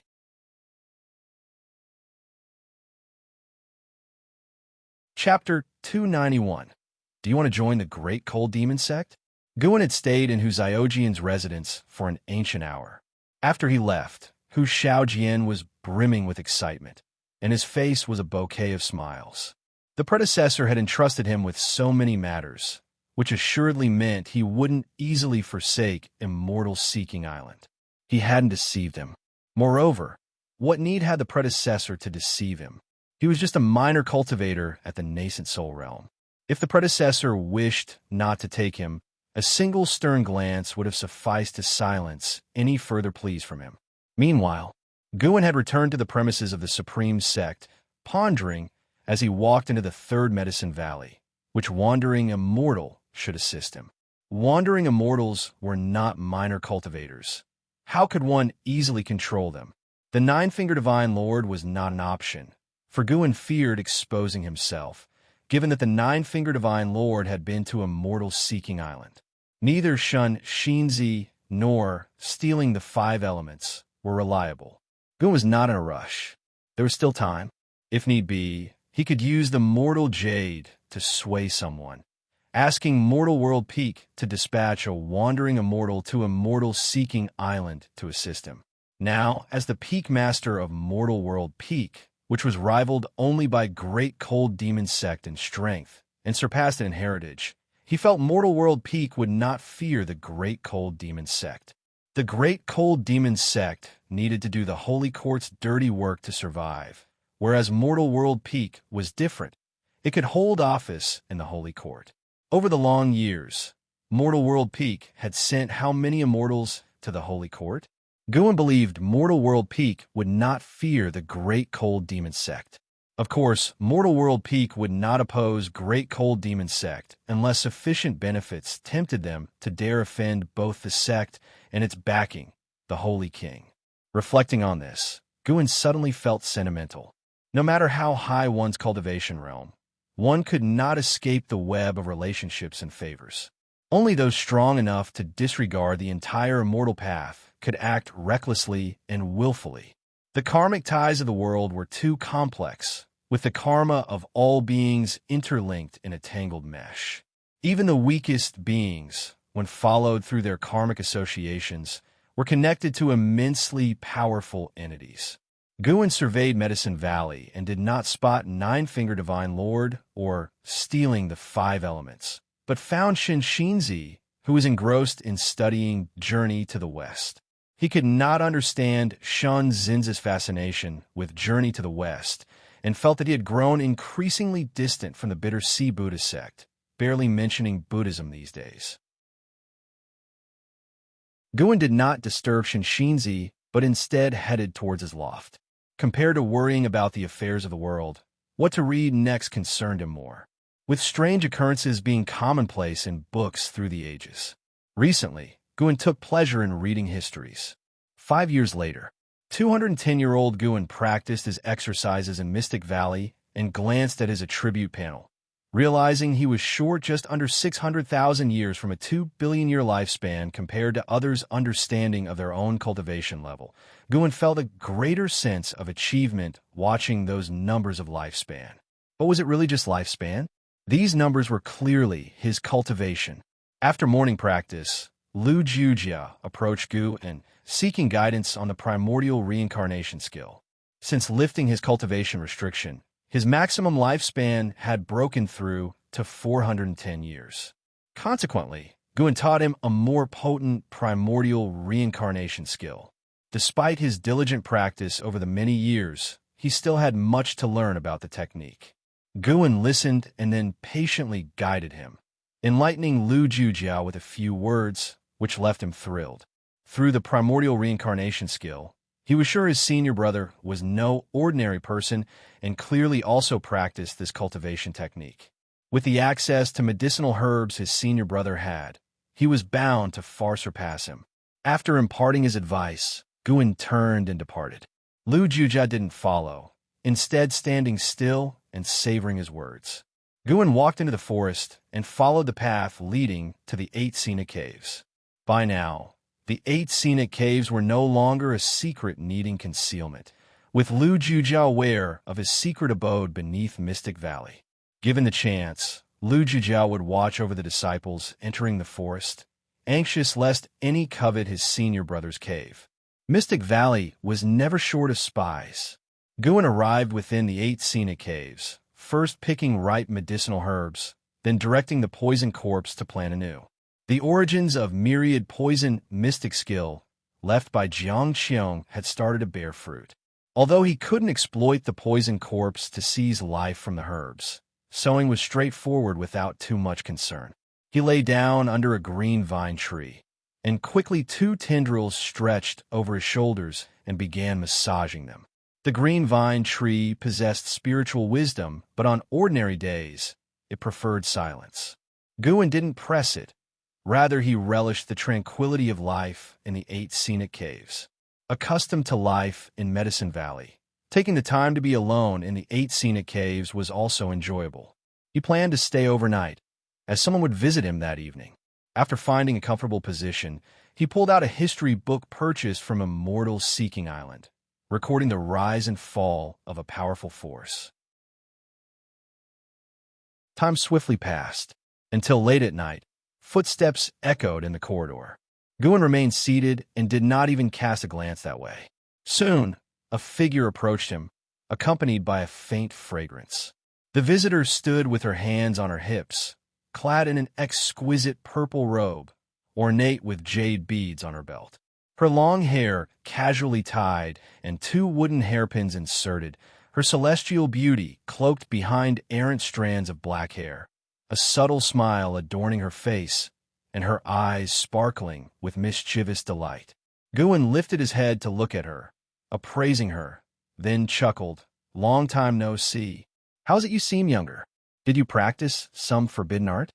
The person standing before him was none other than Jiang Qiong, the creator of the 8 scenic caves. Juhua sect, founded by Jiang Qiong, was now a top sect in the immortal cultivation world, even collaborating with the Supreme Sect. Of course, Juhua sect's overall strength didn't yet match the Supreme Sect. What nonsense! Your martial master already appears youthful. Jiang Qiong glared at Guin, then slid off her shoes, placing her bare feet on the grass. She stretched languidly and sighed. This place still feels comfortable after so many years. Just like home. Guin stood up and chuckled. "I've kept that coffin of yours. Want to lie inside for a while?" Looking for a beating? Jiang Qiong raised her hand to strike Guin, who promptly dodged. She huffed and then inquired, "Little brat, feeling anxious lately?" Guin asked curiously, "Why would you think so?" The life-seizing immortal from the Great Cold Demon sect declared he would wipe out all life. "How can you not be anxious? You are the one who fears death the most." "Well, sure, it is worrying, but what use is angst? When the sky falls, there are tall ones like you to hold it up." Guin spread his hands and spoke, eliciting a chuckle from Jiang Qiong, seeing him still as light-hearted as ever. Jiang Qiong took a step closer and whispered, "Would you like to join the Great Cold Demon sect?" Guin gave her a peculiar look. He didn't always keep an eye on Jiang Qiong, only sending his divine sense her way occasionally when she came to mind. Upon sensing no danger, he would swiftly retract his focus. He hadn't expected Jiang Qiong to establish ties with the Great Cold Demon sect. How did she manage that? Guin began to explore Jiang Qiong's karmic ties while asking, "You know someone from the Great Cold Demon sect?" A flood of karmic images entered Guin's vision as he saw her pass. It turned out the continent from which the Ephemera sect hailed was under the thumb of the Great Cold Demon sect, which was why the 7-star spirit realm dared not use 9 Nether Road to reach the other worlds. There, the Great Cold Demon sect was sovereign while the Ephemera sect was merely a regional sect. No comparison between the two could be made. According to the ghost mother of Ephemera's words to Jiang Qiong, the decline of the Ephemera sect was influenced by the Great Cold Demon sect. Long ago, that continent did not belong to the Great Cold Demon sect. Following the unification, Juhua sect, like other sects, shared access to the 9 Nether Road, which allowed the ghost mother to return to her roots, with Jiang Qiong bridging connections through her to the Great Cold Demon sect. The ghost mother knew a great cultivator within the Great Cold Demon sect, a great cultivator with only Mahayana realm cultivation, likely a lowly figure within the sect. Although Sword Venerable Fudao has recently protected the continent, how can his soul strength contend with the great cold demon sect? He did not charge me with any tasks, so I deliberately returned to take you to the great cold demon sect. What harm in cultivating medicinal herbs there? By joining the great cold demon sect, that too could be arranged, Jiang Xiong earnestly suggested. Guan felt moved, yet amused. Why does she always flip sides so easily? Guan shook his head. No, thanks. How comfortable could I be tending herbs in the powerful great cold demon sect? Perhaps no sooner than joining would I be refined into an elixir. That's a demon sect. Jiang Xiong glared at him, annoyed. With me around, who could dare to bully you? Are you highly cultivated? Surely not among the highest in the great cold demon sect. But to protect you? More than enough. Just calmly stay with me then. So I do have to wait on you. Curry favor with you? Exactly, how about that? Right now, my feet are a bit sore. Come give me a rub. Spit, shameless. Gu would never agree. A man might be slain, but not insulted. Looking down, his face betraying disgust, he noted that Jiang Xiong's feet, which he had only bared moments ago, were already stained with mud and grass. Jiang Xiong watched Gu An's stubborn reaction, amused and keen to tease further, but she first needed to address serious matters. She spoke gravely. Guan, this time it's different. The great cold demon sect has sent vast numbers of cultivators here. They're might unmatched by 7-star spirit realm or star sea congregations. Even star sea congregations contemplates retreat. Not to mention them. Do you know about Nine Nether Road?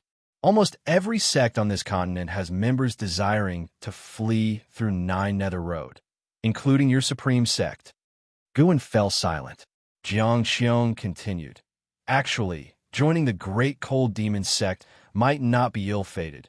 Perhaps you'd even discover great opportunities. While innate aptitude is fated, there are plenty in this world who turn their lives around with later-day fortunes. Don't you desire the pursuit of eternal life? Guan gazed at her, replying, Thanks for your kindness, but I truly don't want to go. There are too many things and people here that I cannot abandon. As for fortunes you mentioned, when has this world ever offered fortune free from danger? Even venturing into the 8 scenic caves once nearly brought me peril. Hearing this, Jiang Xiong grew frustrated. Why was this boy so stubborn? Guan added, Moreover, I feel this catastrophe might not be insurmountable.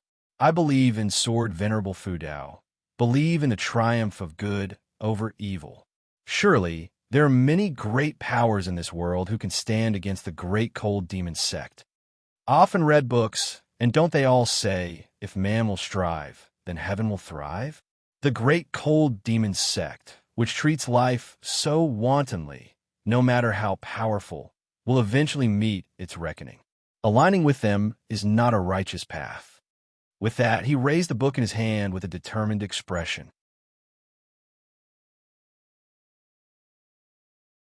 Chapter 292. The world has changed. Hearing Gu An's words, Jiang Xiong fell into silence.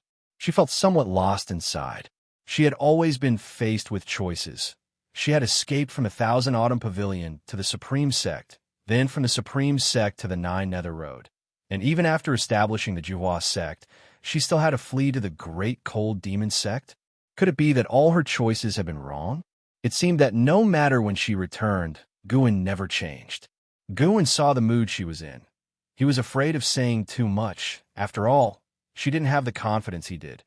How could he judge everyone by his own standards? My nature dictates that I cannot travel far and wide. You are much stronger than I am. You can go on adventures, but you must never fully trust anyone, especially the demon sect, Guan said. Jiang Xiong snapped to attention upon hearing this.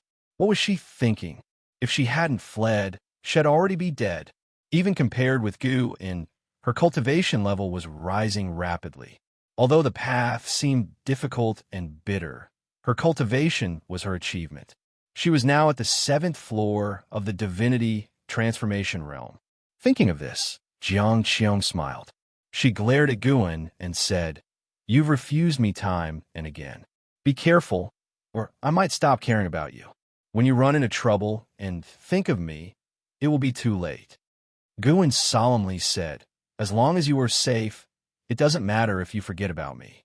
Meeting and knowing each other in this life is a destiny forged over 100 lifetimes. Touched by his words, Jiang Xiong thought to herself, this brat knows how to talk. If his cultivation were higher, how many girls of heavenly pride would he lead astray?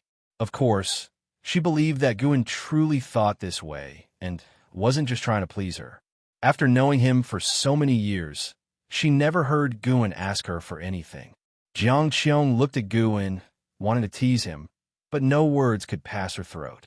That's because this time, the situation was truly different. She felt that Guin had underestimated the power of the great cold demon sect. Indeed, in the past few years, when the heavenly fire calamity that covered the skies was blocked by sword venerable Fudao, the common beings on the mainland did not see the tragic scenes over the seas, where many creatures died in agony. The one who had acted was only a cultivator from the Great Cold Demon Sect, and now a large group of cultivators from the Great Cold Demon Sect was on their way. Just the thought filled her with despair, seeing no glimmer of hope for victory. Who in the world could stand against the colossal presence of the Great Cold Demon Sect like this? Jiang Xiong looked at Guin's gentle smiling face and suddenly felt a pang of heartache. Silly boy. What is written in books is not necessarily true. Indeed, since ancient times, good has triumphed over evil. But if evil wins, it can become the new good. Jiang Xiong did not immediately leave after returning, but stayed within the 8 scenic caves. Guin would visit her every other day, each time trying various ways to persuade him, whether by tempting him with legends of the Great Cold Demon Sect or by teaching him spells. Guin steadfastly refused, but since he didn't want to confront her directly, they were at a stalemate. Half a month passed. The weather was still scorching hot. As Guin came down from the loft, he was confronted by Ji Xiaoyu at the foot of the stairs. Who is that woman? Ji Xiaoyu asked, staring at Guin. Her expression was calm, but her eyes seemed rather sharp. Guin was surprised and asked, what woman? There's a scent of another woman on you. So what if there is? What about it? Guin didn't seem to care, chuckling. After all, in this world, it's the explanations that are suspect. The less you care, the less significant it seems. In fact, nothing had happened between him and Jiang Xiong, but he couldn't betray her by revealing her plan to defect to the Great Cold Demon Sect. Guin hadn't urged Jiang Xiong to give up on joining the Great Cold Demon Sect because he wasn't sure of the sect's strength himself. If the Great Cold Demon Sect turned out to be powerful enough that even he couldn't deal with it, he'd have to flee too. Ji Xiaoyu looked at Guin and said, haven't you noticed a change in the atmosphere of the mortal world? Guin looked around and said, how has it changed? Those who should be sweeping are sweeping. Those who want to play chess are still playing chess. Look, there's even a rat leading an ox. Ji Xiaoyu followed his gaze and couldn't help but shake her head and chuckle. Never mind, it's just as well. In life, cherishing the present is enough, she said softly before turning back to her room to continue her cultivation. Guin didn't try to retain her. Instead, he kept his gaze fixed on Medicine Valley. He saw much more than Ji Xiaoyu did, and much clearer too. Ever since the reel by Hong displayed heavenly fire, the entire sea had been engulfed by a frenzy of escape, which gradually affected the mainland. Many noble families began to venture across the seas or rush to the 9 Nether Road. Moreover, many were spreading rumors that the Great Cold Demon Sect was about to launch a massive invasion, all of which Guin knew were minions hastily recruited by the Great Cold Demon Sect cultivators, intended to sow panic in this part of the mortal world. At the Say-breaking rift, the soul-calming pagoda was already crammed with countless cultivators from the Great Cold Demon Sect, the least of whom were at the Nirvana realm, with the number of heaven and earth flying immortals surpassing 100. Besides the life-seizing Immortal, there were even 3 carefree primordial immortals, a total of 4 carefree primordial immortals. This force was absolutely overwhelming in this part of the mortal world, unstoppable. The key was that the Great Cold Demon Sect was still sending reinforcements. Guin hadn't made a move yet because he didn't know the full extent of the great cold demon sect's resources. However, he wasn't just waiting idly. He had already used his divine sense to scan the great heavenly spirit land, looking for a safe place far from this part of the mortal world. If he really couldn't stand against them, he would take everyone he cared about with him and leave, ready to start life anew. Of course, this was a last resort. It all depended on whether the great cold demon sect had a divine immortal of wondrous dharma. So far, the highest level among the carefree primordial immortals was only the 5th floor. Before a divine immortal of wondrous dharma appeared, Guin, who was at the 9th floor of the divine immortal of wondrous dharma realm, wouldn't panic. After watching for a while, Guin turned and left. An ancient hour later, riding on the blood-prisoned great saint, he arrived at Tianya Valley with Yang Jian and Li Lingtian following behind. Li Lingtian wore an impatient expression. It was clear he was not keen on coming to Tianya Valley. Li Xiandao was waiting inside the valley. Guin, accompanied by the 2 men, entered the courtyard where Li Xiandao was. By now, Li Lingtian's cultivation had reached the 8th floor of the core formation realm, pleasing Li Xiandao, who complimented him for not neglecting his cultivation. Let's get one thing straight. I don't want to go back. Besides, Father Emperor, you're still in good spirits, so there's no need for me to act as the crown prince. Li Lingtian said immediately. Li Xiandao shook his head with a smile. While Guin actually found this quite amusing, Li Xiandao planned to reign as emperor for eternity. Naturally, the crown prince was the most feared threat. The only reason Li Lingtian became the crown prince was on behalf of Empress Yang and the Yang family. Li Lingtian's words made Guin look at him with newfound respect. This youngster seemed to have the wisdom of playing the fool. Li Xiandao became serious. It's not about you returning to the palace, but to your mother's family to sail with them. There's no room for discussion. Your mother has given a strict order. Li Lingtian was taken aback. He instinctively wanted to ask why, but he quickly understood. For a time, the atmosphere in the courtyard fell silent. Li Xiandao turned to Guin and asked, "The Supreme Sect has yet to formulate a strategy. Do you want to join Lingtian in leaving?" The reason the Supreme Sect had no strategy was something Guin had heard from LV Batian. The Hall of Elders had debated multiple times about whether to evacuate, fearing that it might offend Sword Venerable Fudao, who had been willing to protect them. How could they run away now? Sword Venerable Fudao took action not for himself, but to save them, the mortal spirits. LV Batian also consulted Guin, asking his opinion on whether they should evacuate. This time, Guin offered no advice. He wanted the Supreme Sect to make their own decision. If the Supreme Sect chose to flee, he certainly wouldn't follow them, but would find a place to hide instead. From then on, his connection with the Supreme Sect would be severed. Guin had no burdens regarding the Supreme Sect. He owed them nothing. Quite the contrary, the sect owed him a lot. It'll pass. Let the Supreme Sect decide. I can't leave the Supreme Sect, Guin answered. Upon hearing this, Li Lingtian quickly said, "Father Emperor, I can also—" "Shut up," Li Xiandao barked, his eyes sharply intimidating. For a moment, Li Lingtian felt afraid. Yang Jian and the blood-prisoned great saint looked at Li Xiandao in shock. Why did this emperor seem no ordinary man? This situation is different from before.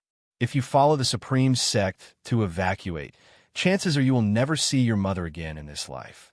You must go back. Li Xiandao took a deep breath and said coldly. His mood had been bad all this time, had merely been suppressing it. He had worked hard for many years to secure his empire, and now a calamity threatened to destroy it. How could he not feel indignant? Yet, compared to the immense depth of the great cold demon sect, Taizong dynasty had no intention to resist.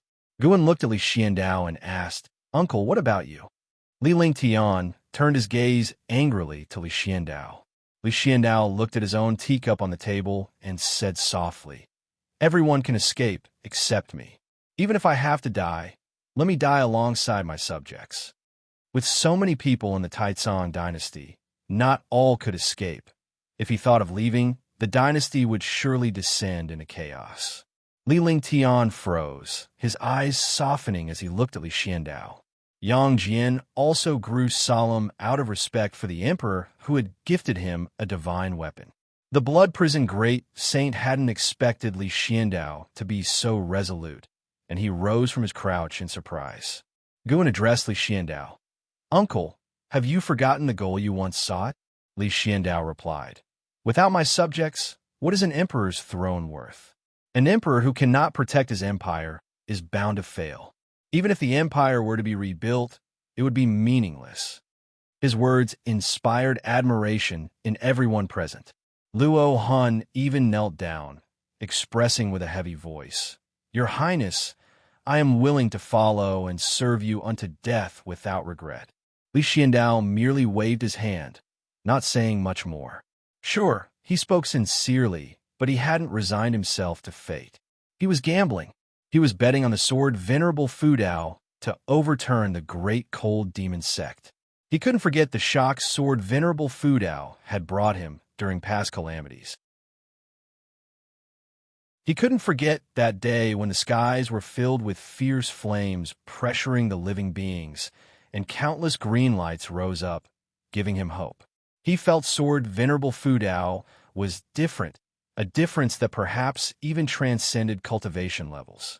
Despite many great cultivators in the world, he just felt that sword Venerable Fudao was the most special.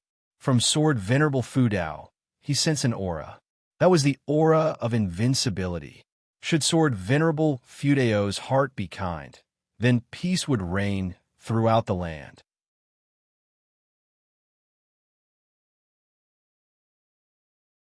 Chapter 293. How about I slice that continent in half with one sword? After staying in Tinya Valley for an ancient hour, Guan left with Blood Prison Great Saint and Yang Jian, while Li Lingtian stayed behind in Tinya Valley, as he was about to head south and venture out to sea. If nothing unexpected happened, at least in Li Lingshan's view, it would be very difficult for him to see Gu and Yang Jin again in his lifetime. When they parted, Li Lingtian asked Gu and to convey a message to Ji Xiaoyu, speaking words of blessings. "Master, is there really no power in the world willing to come out and stop the great cold demon sect?" Blood Prison Great Saint asked with a tone full of emotion. In his world, there existed no force as formidable.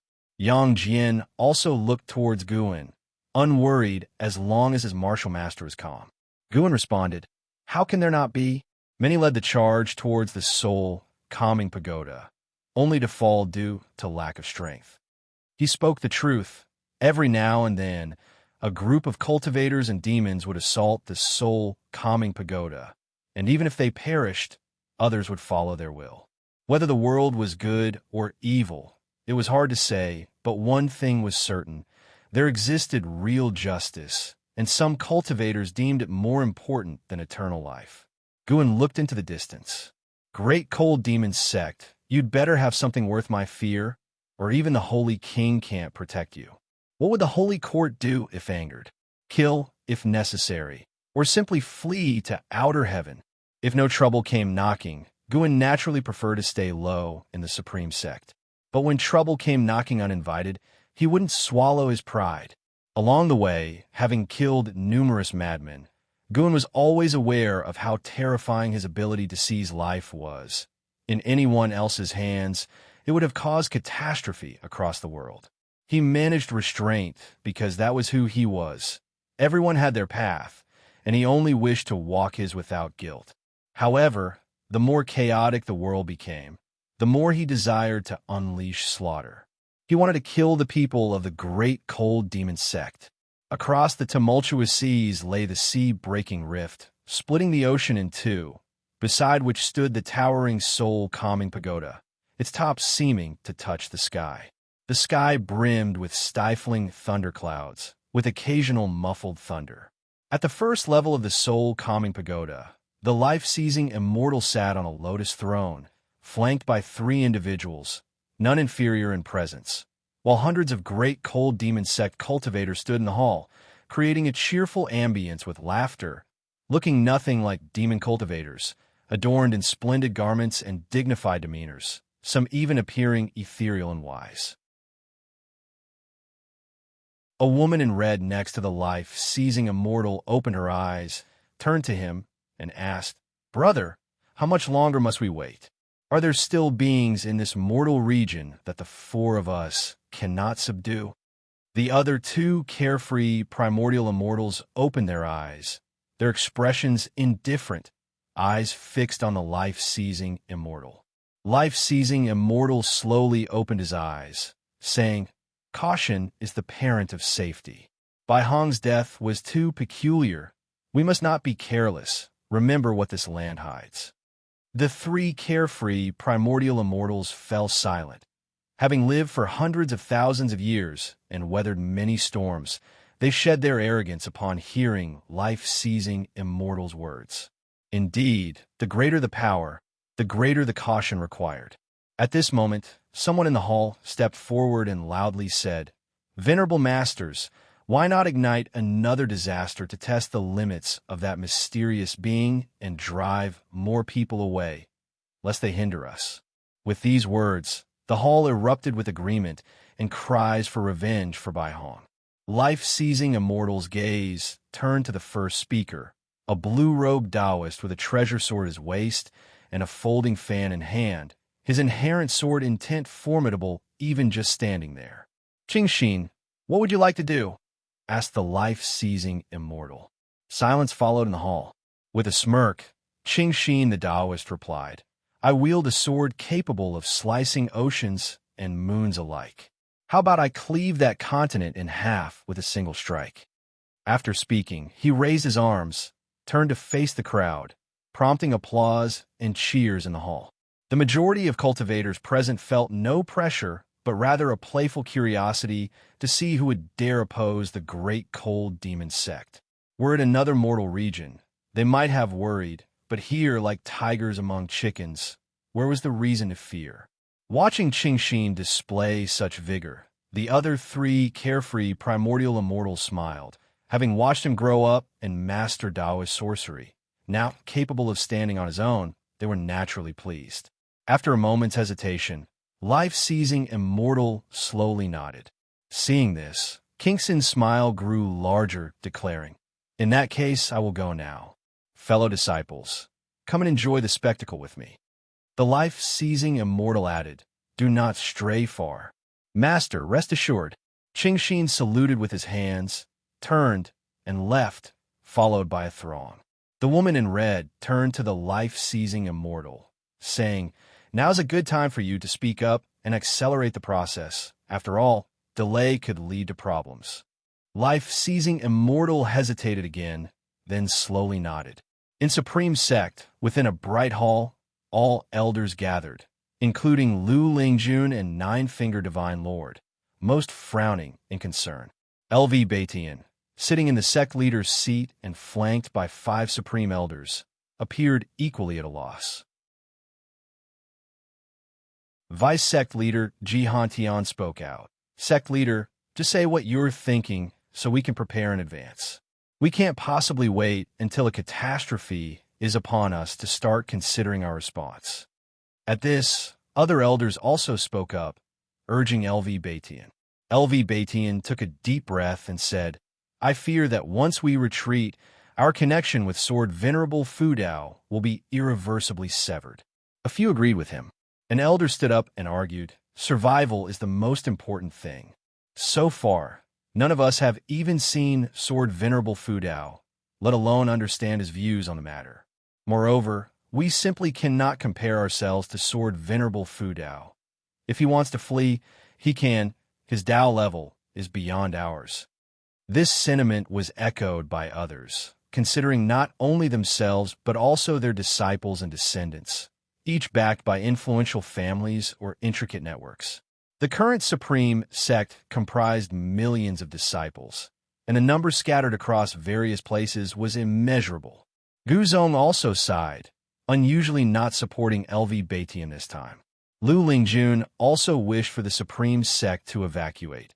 Her reluctance to leave Supreme Sect stemmed from concern for the people of the Third Medicine Valley, hoping they wouldn't perish in this impending catastrophe. LV Bastian's expression turned extremely grim as he took another deep breath and declared, "If so, those who want to leave may do so. However, Supreme Sect must remain on this continent, empty or not. This is our stance. Without Sword Venerable Fudao, there would be no Supreme Sect today." As he spoke these words, he relaxed. A smile appeared on his face, the decision lifting the burden from his shoulders. It would be death at worst. His statement caused an uproar in the hall. "Sect leader, think again. If it really comes to it, why not ask the elder in front of the heaven-cutting axe for advice? You can't make such arbitrary decisions. Yes, what does it mean to say the sect can be empty but not leave? Where does that leave our dignity? The sect is a whole. We must advance or retreat together.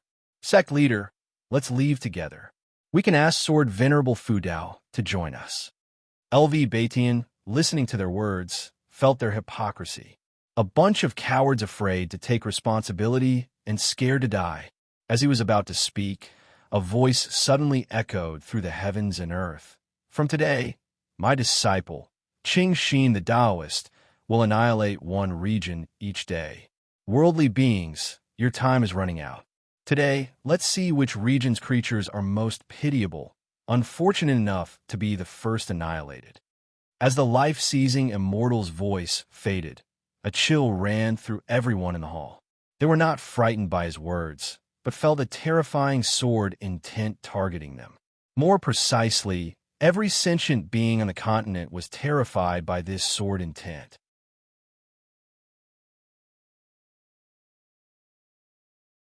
Chapter 294, Deadline of Death Inside the Third Medicine Valley. Guin and an Xin stood in a garden area, with Guin instructing what to plant next. An Xin listened attentively.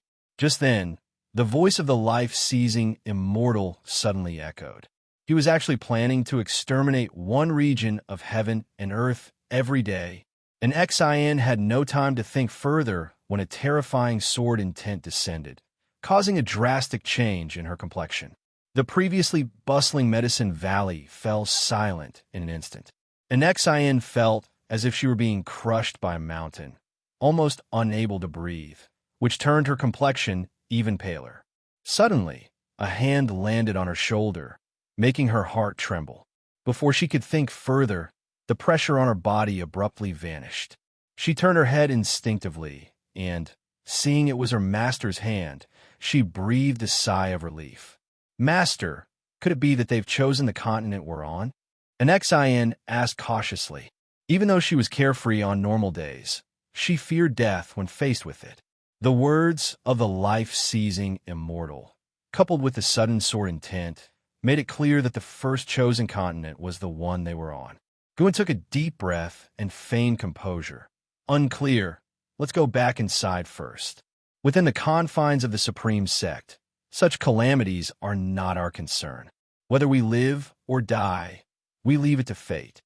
An Xin wanted to speak again, but Guin pulled her away. Another voice rang out in Medicine Valley. "Umitba." With Shun Zinz's words, everyone in Medicine Valley felt relieved, and disciples ran towards the pavilions. Rumble. The earth trembled as the Supreme Sect activated its great protective formation. Golden barriers rose up from all directions. By the time Guin and his companion reached the pavilion, Ji Xiaoyu had already stepped outside.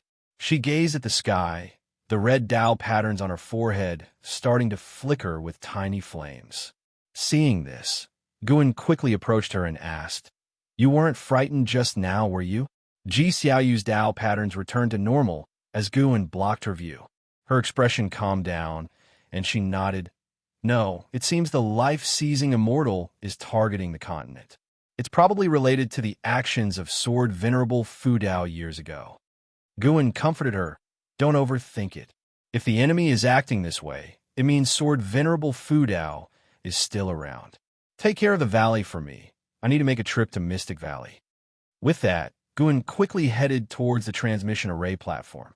Ji Xiaoyu looked at his receding figure, wanting to say something, but she couldn't find the words. Somehow, this scene felt familiar, as if she had seen it somewhere. Guin swiftly arrived in Mystic Valley, and saw Lu Jujia already calling disciples to take cover. He nodded to himself in approval. Taking advantage of the moment when no one was paying attention, he quickly walked into the woods, pretending to inspect medicinal herbs. Are you courting death? Caring about your flowers and plants at a time like this? You must be insane. The voice of Jiang Xiong came from behind, and Guan turned to look, seeing her with an ugly expression walking towards him. She looked at Guan and said with resentment, "Now I can't even escape if I want to. Let's wait for death together." She could feel the sword intent approaching rapidly.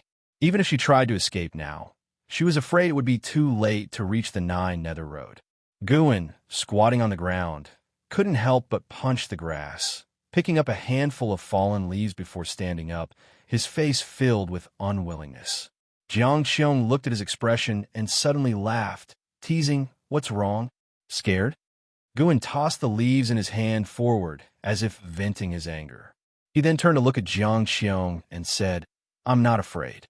I just find this disdain for life detestable." Jiang Xiong fell silent, then said, "Come with me to the 8 Sina Caves." Guan nodded and followed her up the mountain. Jiang Xiong didn't notice the leaves that Guan had thrown floated up again, each leaf trembling. Only after they entered the entrance of the 8 scenic caves did the leaves disappear into the forest. In front of the soul calming pagoda, tens of thousands of great cold demon sect cultivators floated in the air, their eyes focused on Qingxin Jinren, who was holding a sword. Such exquisite sword intent. Elder Brother Kingson's supreme mysterious sword Tao has reached the transformation realm.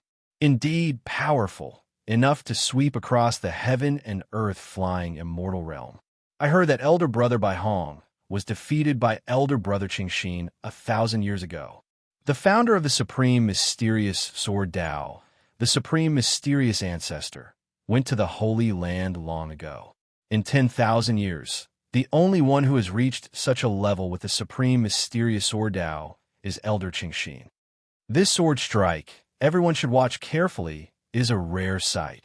The great cultivators of the great cold demon sect discussed animatedly, mostly in a light-hearted tone. Even though they already knew about the fall of Bai Hong, they were not panicked. They had the numerical advantage this time, and with 4 carefree primordial immortals as their support, how could they possibly die?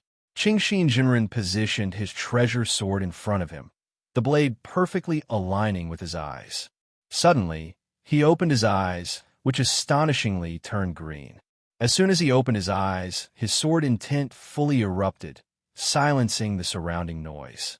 All eyes fell on Qingxin Jinren, and with a stern look, he immediately slashed with his sword. Sword light gleamed, chilling the heaven and sea, and even the rolling thunderclouds above were illuminated.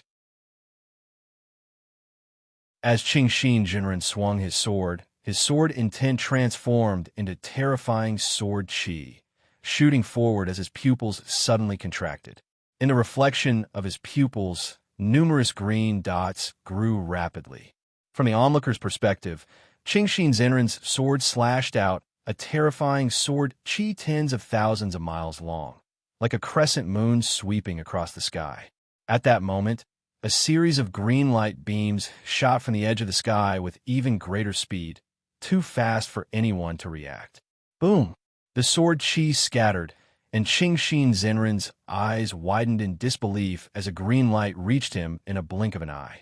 As if time stood still, he saw a falling leaf amidst the green light. The leaf, carrying terrifying sword chi, directly shattered Qingxin Jinren's physical body and extinguished his soul. It wasn't just one leaf. Dozens more did the same, annihilating great cultivators of the great cold demon sect, the soul calming pagoda trembling violently. The life-seizing Immortal and his 4 carefree primordial immortal companions appeared out of thin air, casting spells swiftly to form a vast barrier, protecting all the disciples around them. Silence. The world rapidly fell into quietness, and all the disciples of the great cold demon sect trembled, displaying fear no longer masked by their previous nonchalant demeanor. The life-seizing immortal turned his head, noticing the leaves embedded all over the surface of the soul-calming pagoda, his pupils narrowing. It was leaves! The attack was too fast, so fast that by the time they realized it, more than a dozen disciples had died, all heaven and earth flying immortals. Even the red-clothed woman who had been urging the life-seizing immortal to speed up the process couldn't speak now. As powerful as the carefree primordial immortals were, they were filled with dread. The enemy had struck too fast, killing disciples right under their noses. It was as if someone had slapped them across the face, leaving a burning sensation. Guan followed Jiang Qiong into the 8 scenic caves, with prompts of lifespan continuously appearing before him. This strike seized 4,300,000 years of lifespan. Guan hadn't used his full strength, but it was enough to terrify the life-seizing immortal and his associates. If they could summon even stronger beings, then they should call them sooner. If not, even if they gave up on exterminating this region of the mortal world, Guan would not let them go. The 100-year mandate set by the life-seizing immortal had already become his death sentence in Gu An's mind. Jiang Qiong let out a sound of surprise, feeling the terrifying sword intent suddenly disappear. Guan then asked, "Could it be that we've escaped this disaster?" Without looking back, Jiang Qiong replied, "Can't say for sure." The two made their way to the green vine tree, with Jiang Qiong starting to set up the formation. Guan asked her what she was doing. The smaller the range of the formation, the stronger its protection. I want to see if we can escape this disaster. Let's take a gamble. If it doesn't work, we're dead anyway, so worrying then would be pointless, Jiang Qiong casually answered, making Guan want to cry and laugh at the same time. Meanwhile, the entire continent was in a state of tension. Even though the sword intent had vanished, the tightly wound nerves of all beings on the continent could not immediately relax. Many beings began to flee, and Guan even felt many presences flying out of the Supreme Sect, all in groups, which were noble families in flight. Inside the third Medicine Valley, Jihan Tian landed swiftly and found Ji Xiaoyu. The two conversed inside the house. "I'm not leaving," Ji Xiaoyu stated, expressionless. Upon hearing this, Jihan Tian became angry, but, for some reason, looking at Ji Xiaoyu, he thought of a fellow descendant with the same name and surname. Although they looked different, their expressions at this moment made them seem like the same person. Ji Hantian's anger dissipated somewhat, and he said solemnly, "Regardless of whether the life-seizing immortal has chosen this continent, there will only be more dangers ahead. The Ji family must preserve its lineage. Why do you insist on staying?" Ji Xiaoyu looked at him. "Someone must stay. I can give my spot to someone else. Besides, where can we flee to?" Jihan Tian felt suffocated with frustration. Years ago, he had tried to forcibly keep another Ji Xiaoyu, without success. Now he wanted this Ji Xiaoyu to leave, but it was still not possible. He couldn't understand why these descendants always opposed him. He was always looking out for their best interest. "There's no time left. You'd better go and persuade the other clan members," Ji Xiaoyu reminded. Jihan Tian glared at her and left immediately. Ji Xiaoyu was not his direct descendant, so he could only advise, without the right to forcibly take her away. Once Jihan Tian had departed, Ji Xiaoyu thought for a moment and then walked out of her house. She went outside the courtyard, looking up at the sky, only to see numerous cultivators flying over Medicine Valley. It was unclear whether they were fleeing or preparing for battle. "The great cold demon sect," Ji Xiaoyu murmured to herself, the Tao patterns between her eyebrows once more emitting thin flames. Time passed amidst the panic of beings below. The people were trapped in agony and anxiety, until an ancient hour later, the atmosphere began to ease. Elder Lu looked at Shun Xinzi and asked, "Senior, were we not chosen?" The other disciples looked at Shun Xinzi as well. Shun Xinzi's background was very mysterious, but the higher-ups of the Supreme Sect held him in high regard. Such an existence would certainly see further than they could. Shun Xinzi frowned deeply, looking towards the sky, and said, "Indeed, "We were not chosen." At his words, all the disciples rejoiced.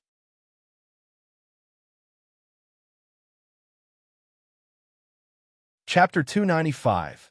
The Great Cold Demon Sect Attacks. Upon hearing Shunzin's words, the disciples of Medicine Valley all cheered, yet Shinzi hesitated as if he wanted to say more. He intended to say one thing, that it seemed no continent had been chosen. To obliterate a continent, what immense power it must require. He, being from the 9th layer of the wandering immortal realm, could surely sense it. However, he could not openly mention this, for fear that these mortals would be terrified. Even if they knew what would happen next, what could they do? Better to enjoy this surprise and live the remaining days as carefree as possible. Time continued to pass, with the moon setting and the sun rising. Only when the next day's sunlight swept across the great heaven and earth did the creatures of the continent finally breathe a sigh of relief, for the life-seizing immortal had said that each day, one continent would be chosen, and they had survived the first day. The situation at the Supreme Sect also settled down. Although many noble families began to retreat, the core foundation remained unshaken. When Guan returned to the 3rd Medicine Valley, normalcy had returned to Medicine Valley. After Xiaochuan left and an Xian began to manage Medicine Valley, and because of her gentle nature, most disciples liked her, so there had been no issues under her management. Shenzhen found him soon after he returned. "Do you want a place to hide?" Shenzhen asked with a smug smile, her eyes gleaming behind her veil. While walking toward a distant garden, Guan casually asked, "How would we hide?" Following his steps, Shenzhen explained, "I can hide you inside a painting or scroll, and then keep it hidden. Wouldn't that be a refuge? People are trying to obliterate continents. Where could you hide?" "Underground, of course."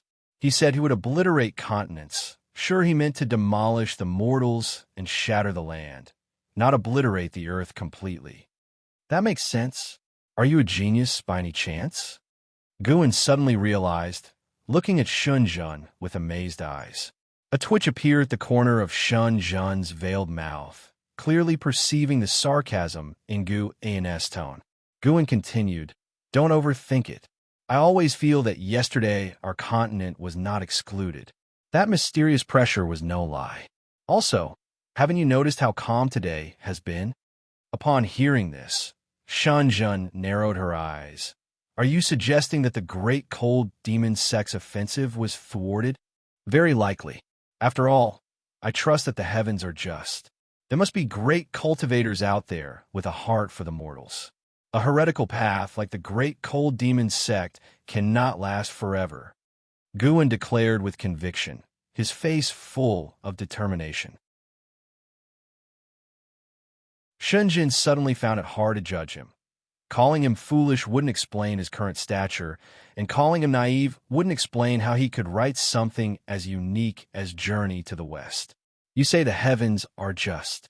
Tell me, do you believe that real immortals exist beyond those with great cultivation levels?" Shenzhen suddenly asked, curious. She had always believed that investiture of the gods in Journey to the West were not fabricated, but were inspired by something Guan had seen, elaborated with decorative imagination and fantasy. Perhaps, as Guan claimed, an immortal guided him in his dreams. Guan and Shenzhen chatted casually, a microcosm of the wider world, where everywhere people discuss the life-seizing immortal. Without his demise, the catastrophe would not end. 2 days later, Nine-Finger Divine Lord and Stealing the 5 Elements returned to the 3rd Medicine Valley, almost as if they had planned it. Sitting before a chessboard, they exchanged a look, their eyes heavy with gravity. "Did you feel it too?" Stealing the 5 Elements asked. The Divine Lord made his move, saying, "A net of heaven and earth, no escape." Stealing the 5 Elements then played his piece. "How come you have no escape? Am the one who's bound by fate." Continuing to glance towards a distant pavilion, Ji Xiaoyu was his hope. The Divine Lord fell silent, sighing deeply. Stealing the 5 Elements looked at him, curiously asking, "Speaking of which, I've always wondered, what exactly are you looking for?" The Divine Lord didn't respond, leaving stealing the 5 elements contemplative, a subtle look crossing his face. In the divine exotic realm, by the sea, the master of divine exotic realm stood before the divine exotic life tablet, surrounded by 7 divine exotic ghost kings, all of them looking up into the sky. Beneath the blood-red sky hung a swirling horsetail whisk. Compared to the calm demeanor of the master of divine exotic realm, the other divine exotic ghost kings looked uneasy, knowing whom they faced. Master of divine exotic realm, prepare to join us in an expedition. A cold voice resounded, echoing through the entire great heaven and earth. In a distant cave, Zhang Buku also heard this voice and inadvertently opened his eyes, his brow furrowed in worry for the master of divine exotic realm.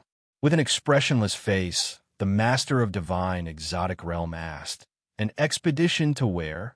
"To avenge divine exotic impermanence." The cold voice spoke again, causing the faces of the divine exotic ghost kings and the realm master to shift. The great cold demon sect and that entity were indeed going to clash. This battle might determine the fate of this mortal world region. In the Starseed congregations, a small heaven and earth, and House stood before the palace gates, observing disciples constantly entering and exiting the floating islands, his brows deeply furrowed.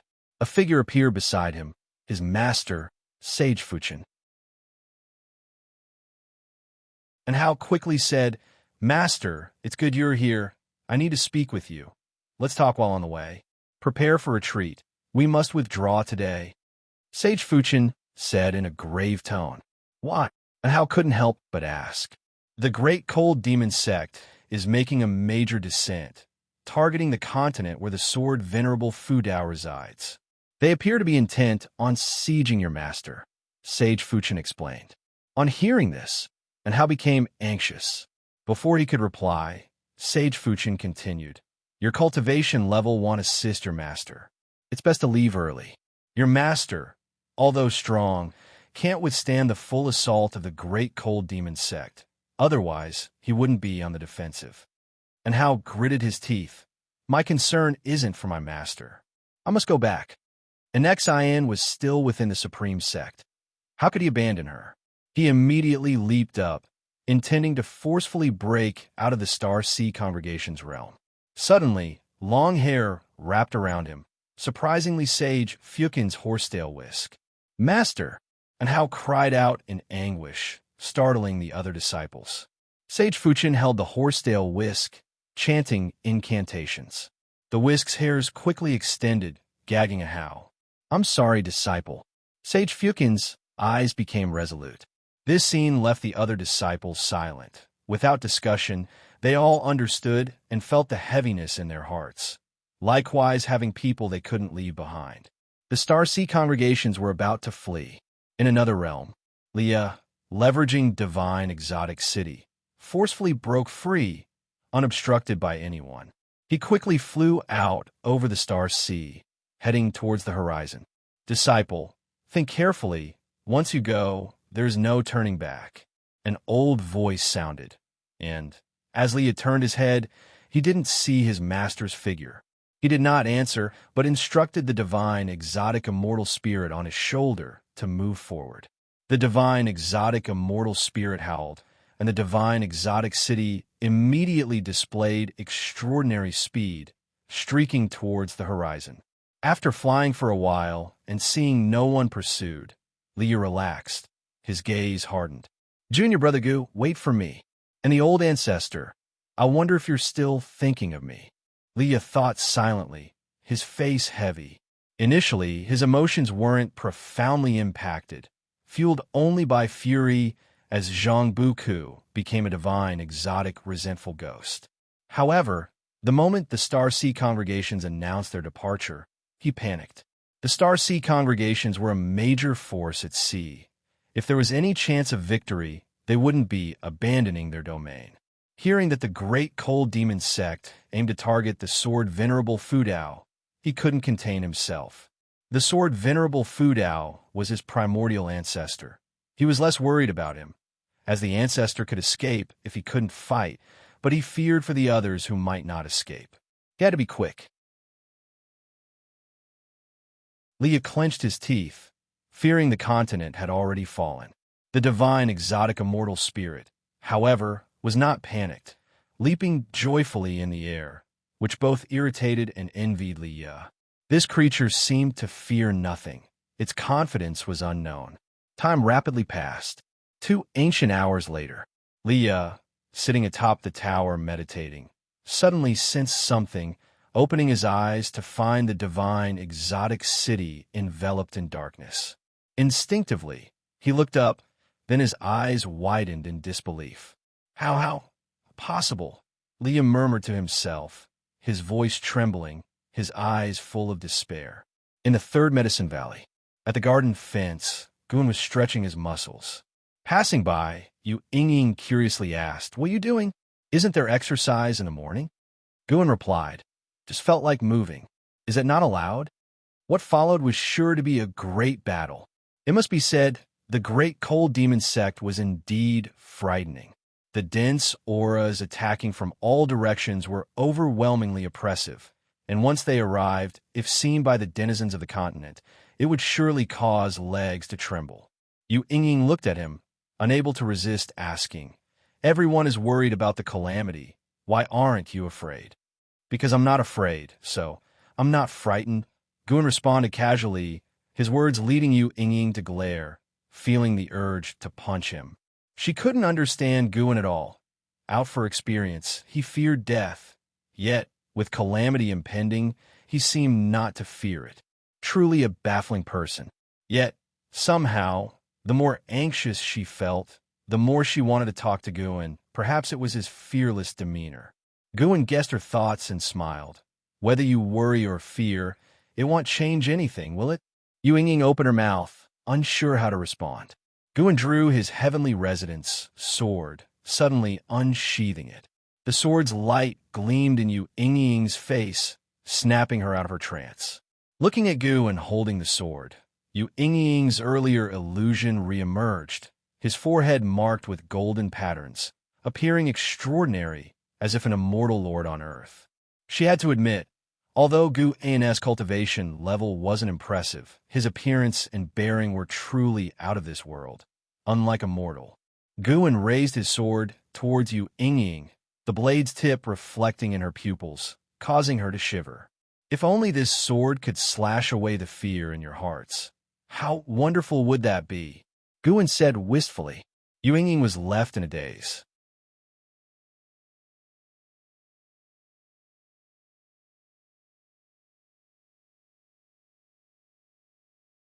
"Do not fear, junior sister. It will soon pass," Goon murmured to himself, and as his words dropped, he was shrouded in a dark purple demonic chi that quickly engulfed his body, blazing furiously. His figure vanished into the depths of the forest, leaving no trace behind. At the edge of the continent, towering waves crashed against the shore. Above the mountains, great cultivators hovered in the air, with the vast landscape behind them and the endless ocean ahead. They hailed from different sects: Supreme Sect, Three Pure Ones Mountain, Sangtian Sect, Daodian Sect, Sword Sect, Candle Sky Peak, Flame Sect, Juhua Sect, and more. Sects across the world continuously dispatched cultivators to different edges of the continent. They were just one group, gathering rapidly beyond 100, with more cultivators on their way. As their numbers grew, a newfound confidence began to swell inside them. Chao Dai, a cultivator from Supreme Sect with a cultivation level of the 9th layer of the Mahayana realm, became the leader, calming the surrounding cultivators and beginning to give battle instructions. Just then, an overwhelmingly terrifying pressure descended, prompting them to turn their heads in shock. In the next second, their faces paled, and even the ever-confident Xiao Dai gaped in despair. A vast black fog rolled in from the horizon like a wave of darkness, unstoppable and devouring the skies and earth. Before the black fog, islands and demon beasts appeared insignificantly small, like dust. Even flying beasts were engulfed by the fog from behind, their fates uncertain. Looking up, shadows of different figures hovered above the black fog, clothed distinctly, wielding different Dharma treasures. Some had glowing artifacts floating behind them, some rode fierce mounts, and others stood proudly atop, sword chi with their hands behind their backs. Each one was shadowed by a towering phantom 1,000 feet high, appearing like demon gods, their silhouettes a mirror of themselves. At first glance, there were endless towering demon phantoms of 1,000 feet high that could not be counted, creating an overwhelming sense of oppression. At this moment, the continent cultivators were plunged into dead silence. Everyone stunned as if struck by lightning, frozen in midair. Xiao Dai saw behind these 1,000-foot demon phantoms an even more terrifying presence. With legs walking forward, the phantoms unable to reach even the ankles of this mysterious existence. It was impossible to imagine the true size. Some tried to look sideways. Wherever the ocean spread, there stood demon phantoms, casting them into despair not only by the disparity in cultivation levels, but also the sheer numerical difference between friends and foes. "How can we win?" someone said with a bitter laugh. No one responded. Their courage faltered. Above the clouds, Nine-Fingered Divine Lord and Wu Xing stood shoulder to shoulder, witnessing the entire continent surrounded by the great cold demon sect cultivators from all directions. There are so many. Even the divine exotic realm is here.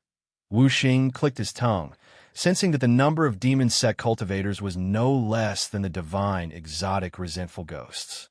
Most importantly, these demon cultivators' combined aura was astonishing, with many individual auras strong enough to make him wary. Nine-Fingered Divine Lord took a deep breath and scanned the continent as if searching for something. With such commotion, could the Saint World Holy King truly have reincarnated in this land? Wu Xing couldn't help but ask.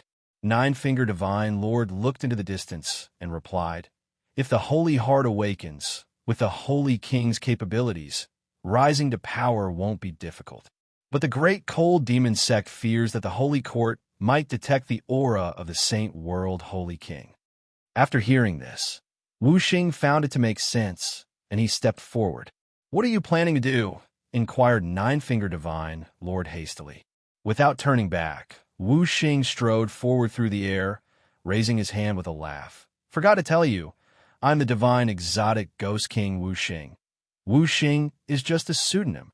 Nine-Fingered Divine Lord frowned, but didn't get angry, just watched as Wu Xing advanced. "Wu Xing, return to your place at once." The voice of the master of divine exotic realm rang out, loud and clear. Wu Xing accelerated immediately, but suddenly his face darkened. He looked up only to see an immensely large hand reaching out from behind the demon army, covering the sky and aiming to seize him. The size of this hand was beyond what words could describe. Wu Xing was horrified to discover that he was frozen in place.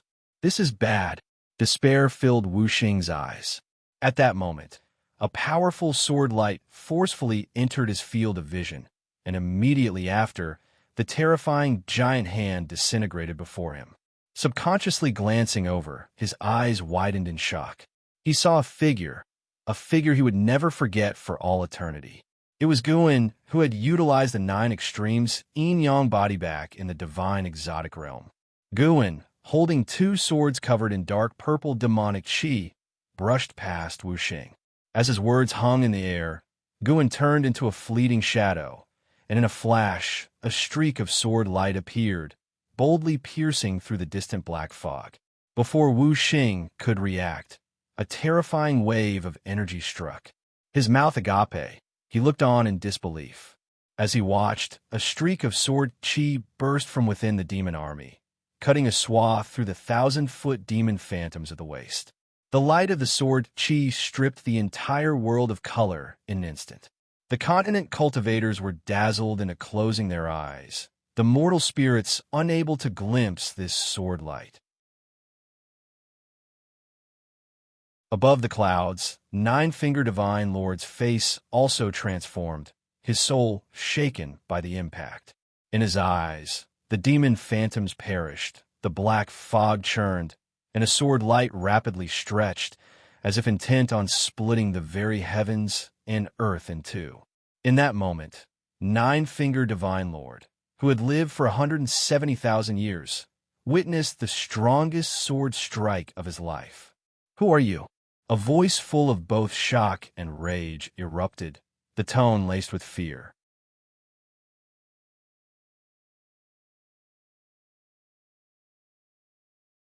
Chapter 297. Guin takes action. The sword light between heaven and earth began to fade, and the voice of the mysterious great cultivator from the great cold demon sect still echoed over the ocean, awakening the continent cultivators who had not seen Guin's figure just now. Only Nine-Finger Divine Lord and stealing the five elements had seen clearly. But the immense sword intent made them think of one person. Sword Venerable Fudao. It's Sword Venerable Fudao. There's no mistake. It must be him. A mystic heart realm cultivator from the Supreme Sect exclaimed excitedly. He had also been to the heavenly repair platform and had experienced the sword intent within the words righteous path. Xiao Dai was equally excited, his eyes filled with frenzied anticipation. At this moment, he remembered the scene when Sword Venerable Fudao descended upon the Seven Stars spirit realm. Stealing the five elements, who had narrowly escaped calamity, let out a sigh of relief, immediately retreated, and dared not approach the encroaching army of demonic shadows again. Guin stood atop the demon mist, sword in hand, with thousand zhang demonic shadows dissipating in all directions. But even more demonic shadows approached, encircling him. He even saw some demonic shadows, standing tens of thousands of zhang tall and giant demons of indeterminate size. You have successfully seized 10,298 years of lifespan from Meng Qinglang, wandering Immortal Realm 7th floor. You have successfully seized 1,459 years of lifespan from Su Linxin, loose Immortal Realm 2nd floor. You have successfully seized 12,080 years of lifespan from Truman Wuyun, wandering Immortal Realm 6th floor. Notification after notification continuously popped up before Guin's eyes, but Guin didn't rush to make another move. Instead, he looked around. One had to say, the Great Cold Demon Sect's response was truly swift. As soon as he made a move, the remaining cultivators did not panic, but instead immediately arranged a formation. Their formation was highly profound, not only capable of being formed in an extremely short amount of time, but also containing powerful and mysterious forces. After the sword light vanished, in less than 3 breaths' time, the world suddenly changed, and in an instant, Guin found himself in the cosmic starscape, with rolling black mist under his feet, and still encircled by demonic shadows. The demonic shadows' feet held the Dharma treasures of the Great Cold Demon Sect cultivators. Accompanied by Guin's arrival in the cosmic starscape, those titanic figures and even larger beings revealed their true forms. There were beasts as mighty as creation's god mountains, female cultivators who resembled fairies constantly scattering strange petals, and enormous birds with wingspans of 10,000 li circling overhead. The demon mist under Guin's feet churned violently, like surging waves. Who are you exactly? If you do not reveal your identity, do not blame us for showing no mercy. The previous voice sounded again. This time, its tone was incomparably cold.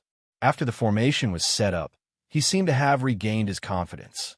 Guin looked up and saw, within the layers of encirclement above, in absolute darkness, a pair of gigantic eyes lurked, as if an unimaginable existence outside the universe was peering at him, filled with an oppressive feeling. Sword Venerable Jesuin, Carefree Primordial Immortal Realm 8th floor 780, 450/830/000/880/000, an old monster who had lived for 780,000 years.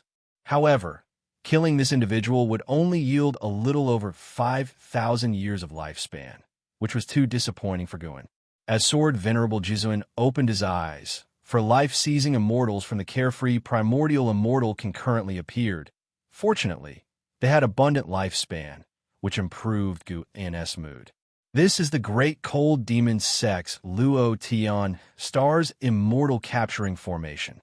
Once this formation is completed, no matter how great your divine skills, it will be impossible for you to escape.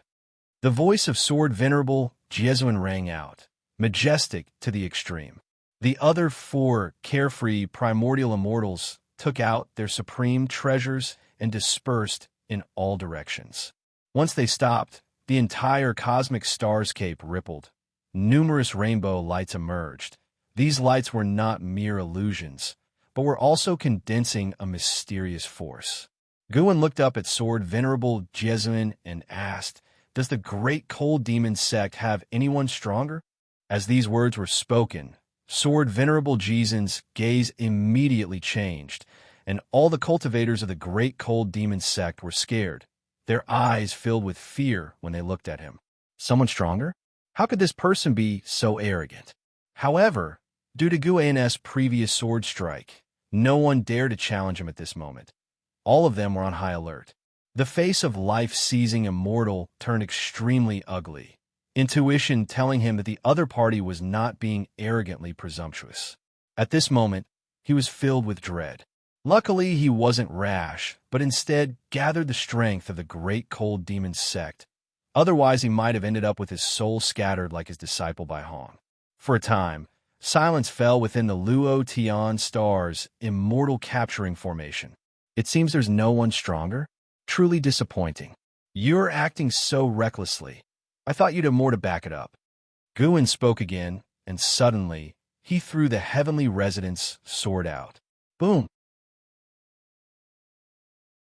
With his sword strike, he swept above the black mist, annihilating the great cold demon sect cultivators one by one. And when the sword blade arrived in front of them, a layer of light burst forth around their bodies, but it was shattered as soon as it appeared, utterly failing to protect them. One sword pierced thousands of li, directly penetrating the Luo star's Immortal capturing formation and returning to reality. The continent cultivators hovering in the air only saw a sword light cutting through the vast expanse of black mist in front of them, making them even more nervous, unclear about the state of the battle within that black mist. After Guin made his strike, Sword Venerable Jesuin immediately gave the command, "Kill." The great cold demon sect cultivators from all directions cast their spells. Various spells and divine skills formed a stream of rainbow colors charging towards Guin and raised his hand to grab, then retracted it, revealing an individual in his palm. Origin Heaven Capturing Hand. This was the inherent divine skill of the primordial chaos supreme holy skill. Today was the first time Guin had used it. The person in his hand was Sword Venerable Jesuin, a white-robed elder. At this moment, Sword Venerable Jesuin's face was filled with fear and despair. Guin directly crushed him to dust. Then, taking up the Qing Hong's sword, he began the slaughter. Within the continent, an endless stream of cultivators rushed to the edge. When they saw the ocean, they all changed color. The fearsome black mist seemed as if it could devour everything between heaven and earth, giving one the feeling of an impending disaster. Anyone who saw it would be afraid. The black mist surged violently, as if countless demons were raging within. The morale on the side of the continent collapsed completely, with no one willing to fight. What they didn't know was that within the black mist, a large number of great cold demon sect cultivators were rushing in the same direction. The cultivators of the great cold demon sect had received the message. Someone had launched an assault on one side. All warriors were to immediately reinforce the Luo star's Immortal capturing formation. Rolling thunderclouds covered the sky, enveloping the entire continent. The sound of thunder was oppressively heavy. In the demon land, within a subsect of the supreme sect, Elon stood on a pavilion, looking up at the sky. Tightly clutching the white spirit sword in her hand, she felt no anomaly from within the white spirit sword, but her heart would not be at peace. "I hope we can safely get through this calamity," Elon muttered to herself, praying secretly. Although she saw no hope of longevity, she didn't want life to end like this. She had so many things unfinished, so many places unvisited. She had yet to fulfill her promise with her senior brother. How could she be resigned to death? Beneath the thunderclouds, nine-fingered divine lord and stealing the five elements stood shoulder to shoulder, unable to maintain composure, both unconsciously agape with faces full of shock. Not just them, but the continent cultivators felt the same. Newcomers slowed their flight speed due to the sights before them. Within the vast black mist, countless enormous demonic shadows were snuffed out, leaping out, and countless cultivators hovered, all attacking in the same direction, which glinted with sword light. Even though separated by a great distance, unable to see the specifics of the battle, everyone could sense a powerful sword intent. This was not a battle of evenly matched strength, but a massacre with a great disparity in power. The number of cultivators from the Great Cold Demon sect was vast, forming an ocean of people, and within their encirclement, Guin wielded dual swords casually, yet each sword could kill a large number of cultivators and demons. His strength deeply struck the Great Cold Demon sect. No good. We are not his match. Damn, he's doing it on purpose, deliberately not using divine skills, and relying solely on sword chi to slaughter us. Even the Luo Tian Star's immortal capturing formation has been broken by him. How could we have any chance of winning? Be careful. His sword is swinging this way.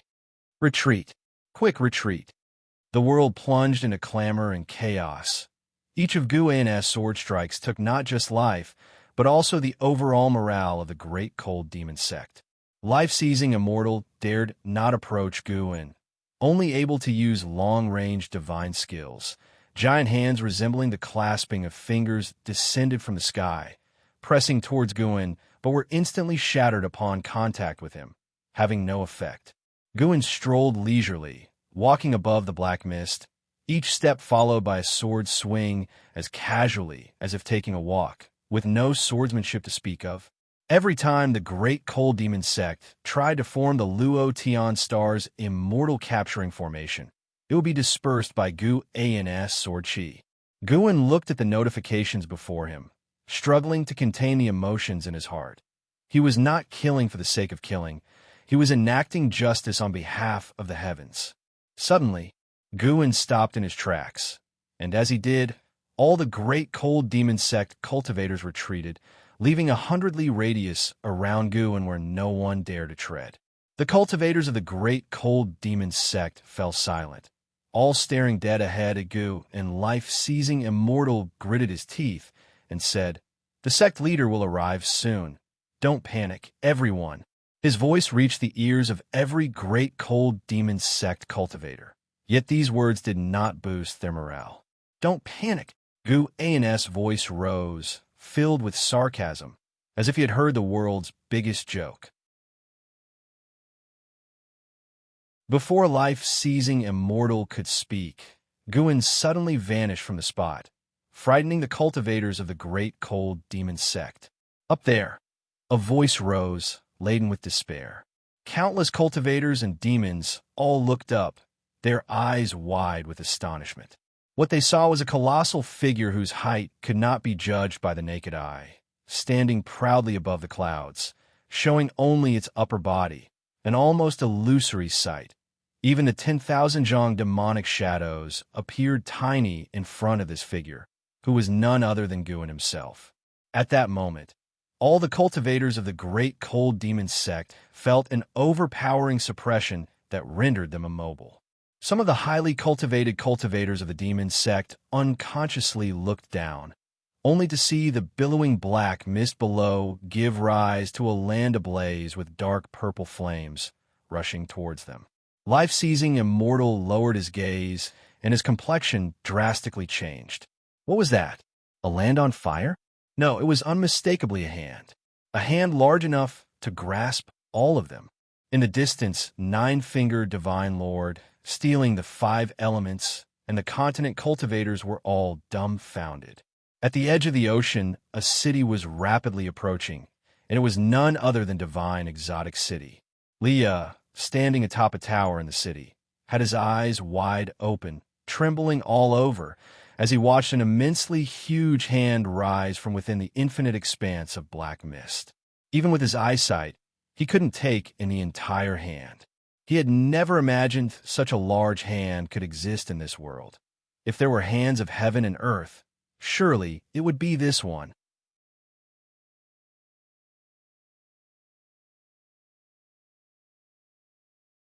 Chapter 298.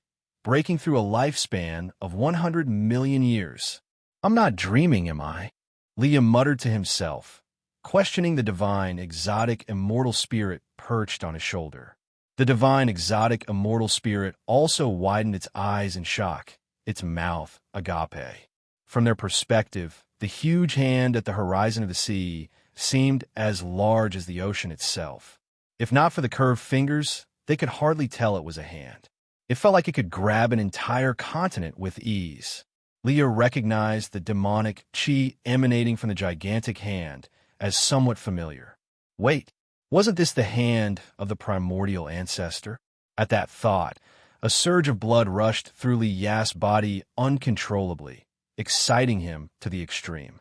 At the same time, the entire continent's populace could see Gu An's figure, whose massive presence shook mountains and clouds on his path, a sight that overturned their understanding and imagination.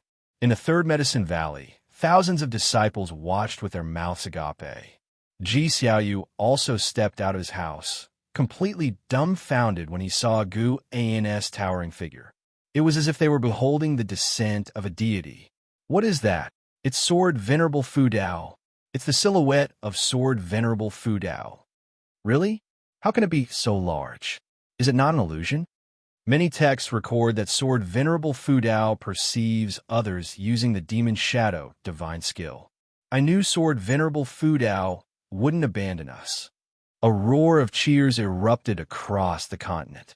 Though the demon shadow divine skill was terrifying, the thought of it representing Sword Venerable Fu Dao uplifted their spirits rather than causing fear.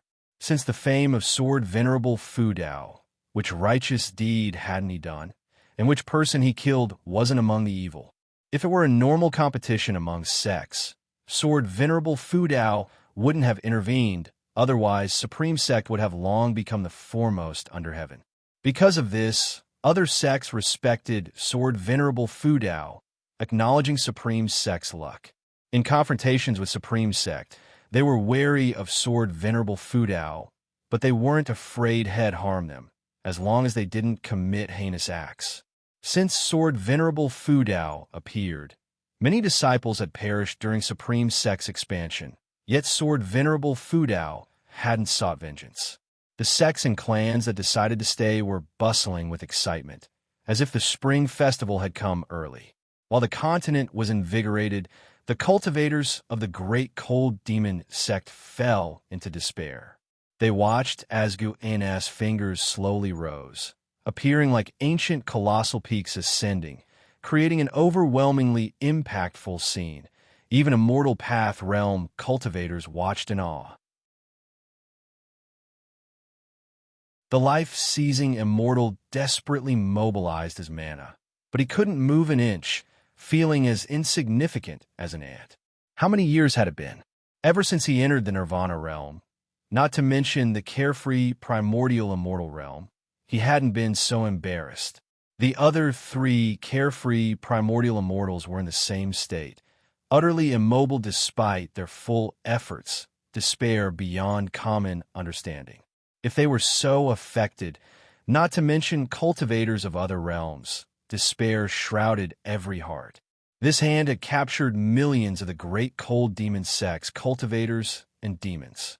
Those arriving cultivators from the great cold demon sect, upon seeing this gigantic hand, fled in panic, throwing aside all their rules and consequences. Guin looked down at the great cold demon sect cultivators and the demons they brought within his palm. He also hesitated. Killing too many would weigh on his conscience, and he worried it might bring greater troubles. But remembering the countless lives Bai Hong had slaughtered, his heart hardened. Such a wicked sect, if it's to be extinguished, so be it. If even this act brought divine retribution, then Guin would question what heaven really stood for. Once Gu-N's thoughts cleared, he suddenly clenched his hand. His palm was so huge that a simple clench stirred up a terrifying storm, unleashing waves sweeping toward the horizon. The fierce winds assaulted Divine Exotic City, forcing it to activate its city protection array immediately. Leo watched as the protective barrier around Divine Exotic City violently distorted. He couldn't concern himself with the safety of the city as he looked into the distance, trembling. The sight of that mighty clenched fist was simply too magnificent. He even doubted whether immortal cultivation could really reach such a mighty level. He wondered whether the primordial ancestor was born an immortal, a true immortal, not merely a mortal who had cultivated into one. As Guin clenched, the heaven and earth fell silent. The terrifying oppression that had engulfed the continent and the surrounding seas was gone. Despite the rolling thunderclouds above, the masses felt as though they had emerged from the clouds into clear skies. You successfully seized 1,228 years of lifespan from Bailai, loose immortal realm, 7th layer. You successfully seized 493 years of lifespan from Qin Sushin, Nirvana realm, 9th layer. You successfully seized 58 years of lifespan from the Sei Crossing Old Immortal, Nirvana realm, 8th layer. You successfully seized 2,780 years of lifespan from Yunhai Tianjun, Wandering Immortal Realm, 5th layer. Alerts continuously popped up before Gu-An's eyes, and then he vanished, but his remaining image in the sky left the beings in awe. The black fog enveloping the sea swiftly dissipated, signifying the end of a massive calamity. Leah recovered his senses and quickly urged the divine exotic immortal spirit to head towards the mainland. In the distance, the master of divine exotic realm stood atop the thunderclouds, infinite divine exotic resentful ghosts behind him, all displaying faces of fear, many visibly trembling. Even degraded to divine exotic resentful ghosts, they still felt terror from the formidable being they had just witnessed. How could such an existence be defeated? Their fear was palpable, dreading the realm master might order an attack. Fortunately, as the formidable presence disappeared, the realm master did not issue the command. The realm master turned and said, "Back to the divine exotic realm." Gu-N's strength filled him with ecstatic relief, though he restrained his emotions vigorously. Aligning with Zhang Buku was a move well played. As he turned, an unprecedented hope filled his heart. Guin returned to Mystic Valley, feeling Jiang Xiong's restless presence in the 8 Sina Caves. Her steps were brisk. He immediately headed towards the 8 Sina Caves. As Guin entered the cave pathway, Jiang Xiong's footsteps abruptly stopped. Meanwhile, the lifespan alerts continued to appear before Gu-An's eyes. Not yet reaching the cave entrance, Guin halted, his attention captured by 2 alerts. For the first time, your lifespan has breached 1 billion years.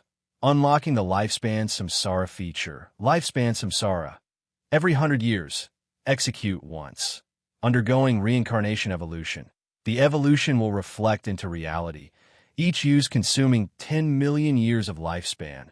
All memories acquired during the reincarnation will be transferred into your mind as if you experienced them personally. The duration of the reincarnation evolution is limitless, entirely dependent on your karmic choices during the evolution. Integration of real-world memories requires only an ancient hour. You successfully seized 487 years of lifespan from Zhu Changming, Mahayana Realm, 9th layer. Lifespan Samsara. Seeing the 10 million year lifespan cost made Guin feel it was a ripoff. But after reading the explanation, he suddenly thought it might not be so bad. If during the reincarnation evolution he lived long enough, the Taoist sorcery, divine skills, and understanding of the Tao achieved in one lifetime could potentially be worth more than 10 million years of lifespan. Of course, he might also not survive past 100 years, a huge loss of 10 million years of lifespan. This was a massive gamble. As Guin pondered, Jiang Qiong's voice floated over. "What are you standing there for? Come on already." On hearing this, Guin immediately strode forward. Tips indicating lifespan seizures continued. This series was a massive win. Guin had originally planned to use high-rank medical herbs from an outer world cave to push his lifespan over 1 billion years, but inevitably, some would push their luck too far. Folks get cocky, but if the heavens don't act, then he would. As Guin reached the base of the green vine tree, he couldn't help but laugh and cry. Jiang Xiong had dug a hole and placed a coffin inside. What was this? Planning to bury himself. Jiang Xiong pointed at the coffin. Lie down here with me. It might help us avoid disaster. Guin pretended to be reluctant. Is this really necessary? Jiang Xiong glared, swiftly came forward, and pushed him. If he hadn't suppressed his Taoist gang primal energy, Jiang Xiong might have been obliterated. Guin had no choice but to lie down in the coffin. Jiang Xiong jumped in after him, forcibly pressing him down. Lying in the coffin, she swung her right hand, and the lid immediately covered them, plunging their vision into darkness. From the outside, the coffin began sinking into the earth, soon vanishing from sight. Confined in the cramped space of the coffin, Guin and Jiang Xiong squeezed together. In that moment, Guin's heart calmed. Massacring so many, even if all evil, his heart couldn't stay tranquil easily. Excessive killing bred malevolent energy, even a thrilling emotion of breaking free from moral shackles. He needed time to adjust. Now, lying in this darkness, his mood inexplicably steadied. Despite being in the dark, Guin could still see his lifespan alerts. Jiang Xiong's body began to squirm. Her arm was soft. She seemed to feel too squeezed, constantly pressing against Guin. Guin couldn't help asking, if the calamity doesn't strike, how long must we hide here before we can leave? Being squeezed in the coffin with Jiang Xiong, he actually found it quite amusing, a completely novel experience for him. Hide for a few decades, at least until we get past the life-seizing Immortal's 100-year mark. That long? No, I need to go back. There are disciples in the valley. I can't abandon them. Humph, don't even think about it. Now that you've already lain down, don't think about leaving. As her words fell, Guin felt his left hand grasped by hers. Her hand was cold, like a corpse's. Guin tried to break free, but she held on tightly. Only after all the lifespan alerts had settled did Guin come back to his senses. He hadn't checked his lifespan yet, planning to later enjoy the moment of unveiling his lifespan. He spoke up. It's a bit uncomfortable squeezing like this, don't you think? Squeezing like this for decades. I'm afraid I might die. Jiang Xiong didn't respond, but began to shift her body. Guin stiffened instantly. Jiang Xiong actually lay on top of him, face to face. In the darkness, Guin distinctly felt her breath was a bit agitated, though faint, not escaping his senses. Suddenly, Jiang Xiong's face pressed against Guin's chest, and he could feel one of her legs rubbing against his shin. This is bad. Things have gone too far. Guin fake coughed. Why are you so heavy? Jiang Xiong's breathing hitched. Then Guin felt a hand land on his waist, fingers pinching his flesh.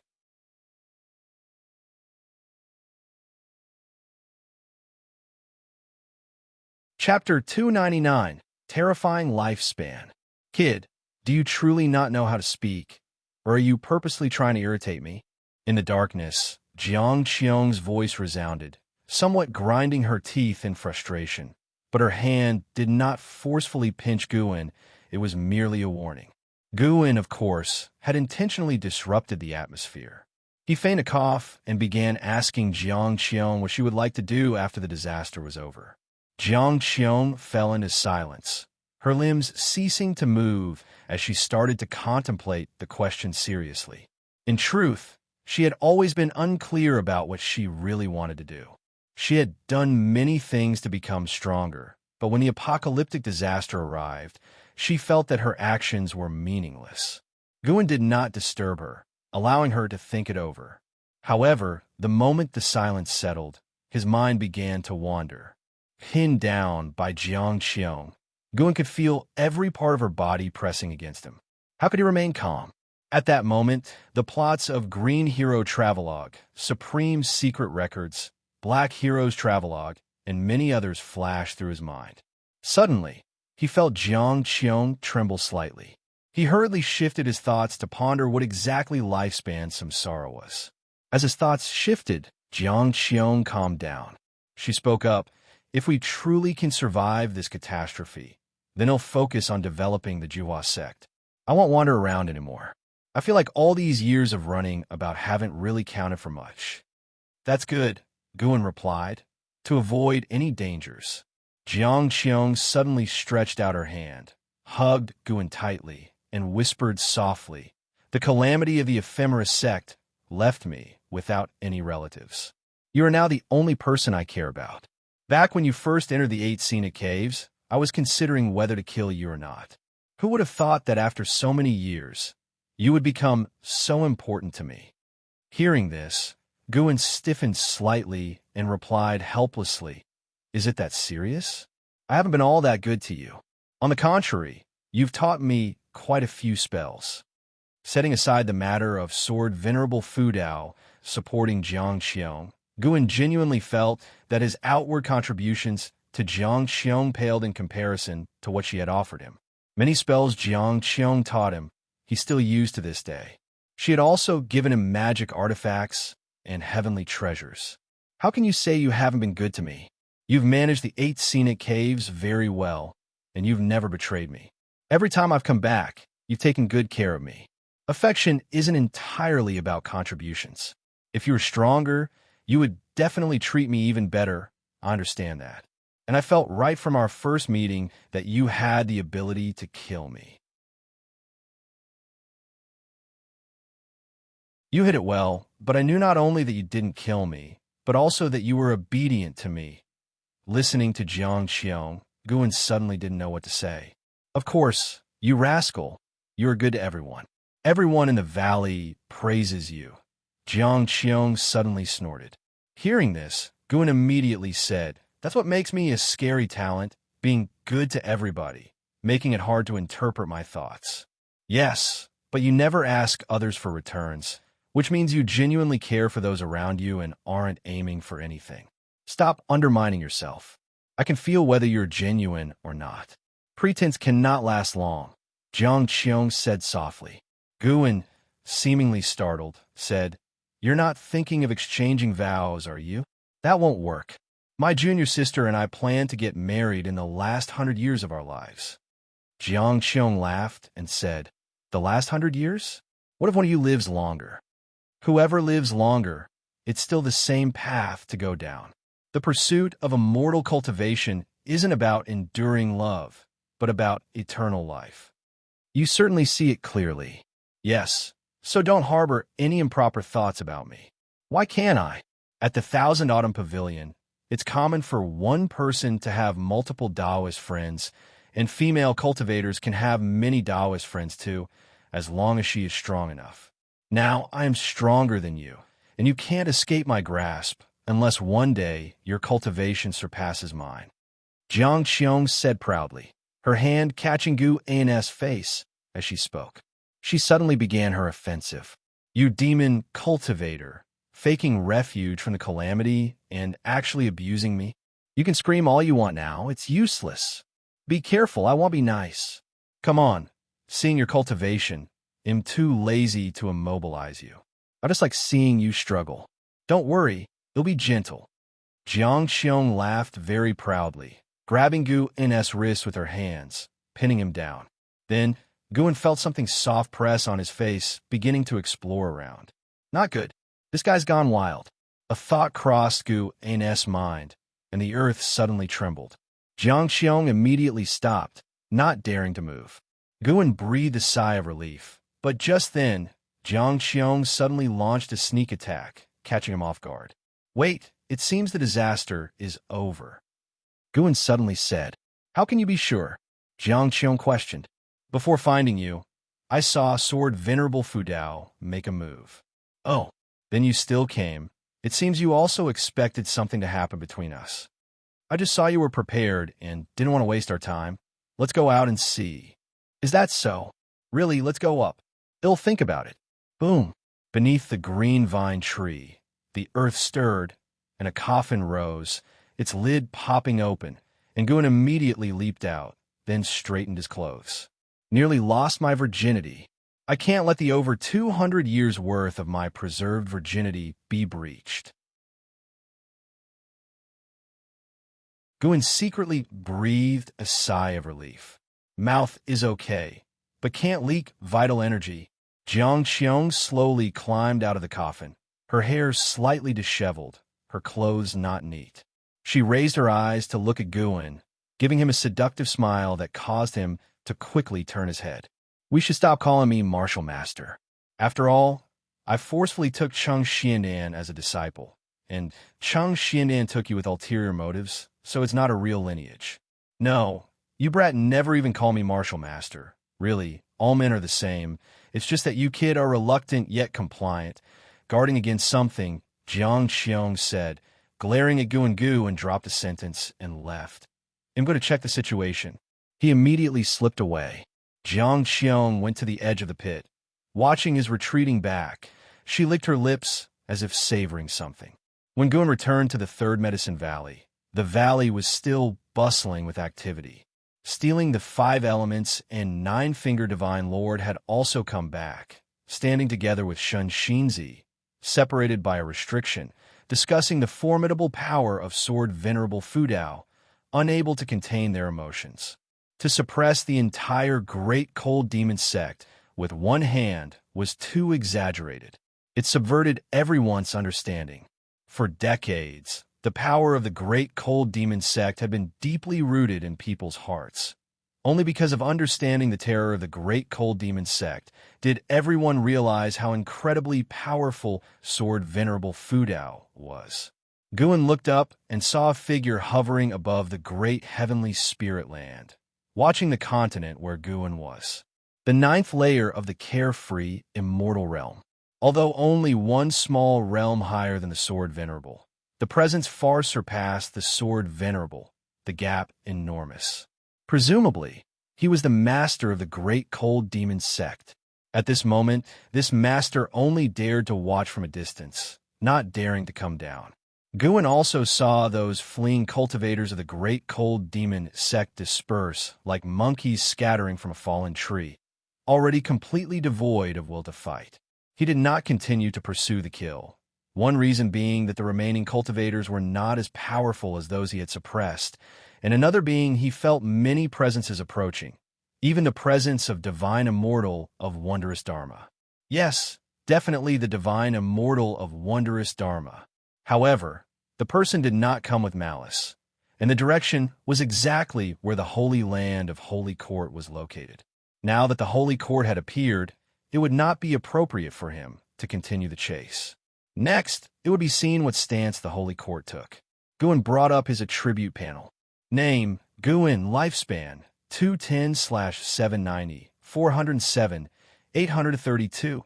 Physique, primordial karmic body, cultivation level, Divine Immortal of Wondrous Dharma realm. 9th layer, 790 million years of lifespan.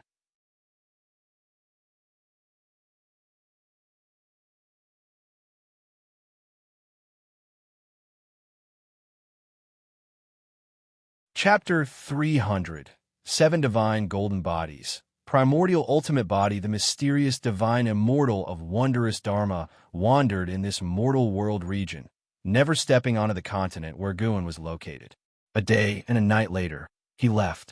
Starting from the 2nd day, rumors about the Great Cold Demon sect being annihilated single-handedly by Sword Venerable Fudao spread like a hurricane across the seas, shocking the countless beings that were fleeing. Their first reaction was disbelief, as the news sounded too preposterous. The world was in an uproar, and within the supreme sect, it was a time of celebration, with dazzling lights and decoration everywhere. Everyone was singing praises of Sword Venerable Fudao's magnificent feats and mighty power. This time, Sword Venerable Fudao's rescue efforts had a wider reach than ever before. How could they not be proud? They were unclear if there truly were immortals who cared for the common folk in this world. But at least in their hearts, Sword Venerable Fudao was an immortal who brought salvation to all living beings. The day after the Divine Immortal of Wondrous Dharma left, Guin quietly departed from the continent. He headed south, moving away from the mortal world region where the supreme sect was located. Eventually, he arrived at a desolate sea, where the number of beings was extremely sparse. Whether deep within the sea or above its surface, numerous lost souls and wild ghosts floated about. The sky above this place was covered with dense, oppressive clouds, but the spiritual energy here was quite abundant. After surveying the area with his divine sense, Guin discovered an island deep within the ocean guarded by powerful restrictions. If he were to break through forcefully, he would undoubtedly alert the entity within. He speculated that a carefree, primordial immortal might be hiding inside because, although the restrictions were strong, he felt it wouldn't be difficult to break through if he wanted. No wonder the spiritual energy was so abundant here, yet there were so few beings. It turns out a malevolent deity was hidden within. Guin landed on an uninhabited, isolated island and immediately activated the lifespan barrier. 790 million years of lifespan. The more he looked at it, the more invigorating it felt. He had never been so affluent before. Guin sat cross-legged in front of a withered tree, looking at his attribute panel, chuckling to himself.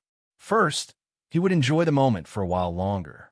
After a good while, Guin then reined in his emotions and decided to give lifespan some sorrow a try.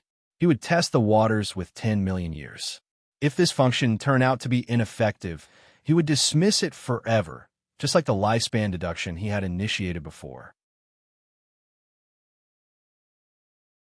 You have spent 10 million years of lifespan to trigger one reincarnation evolution, beginning connection to Tao rules. Searching for reincarnation heaven and earth. You have the following heaven and earth options. Choose any one. 1. Great Heavenly Spirit Land. 2. Dark Great Heaven and Earth. 3. The Great Multiverse, HM. There's even a Great Heavenly Spirit Land.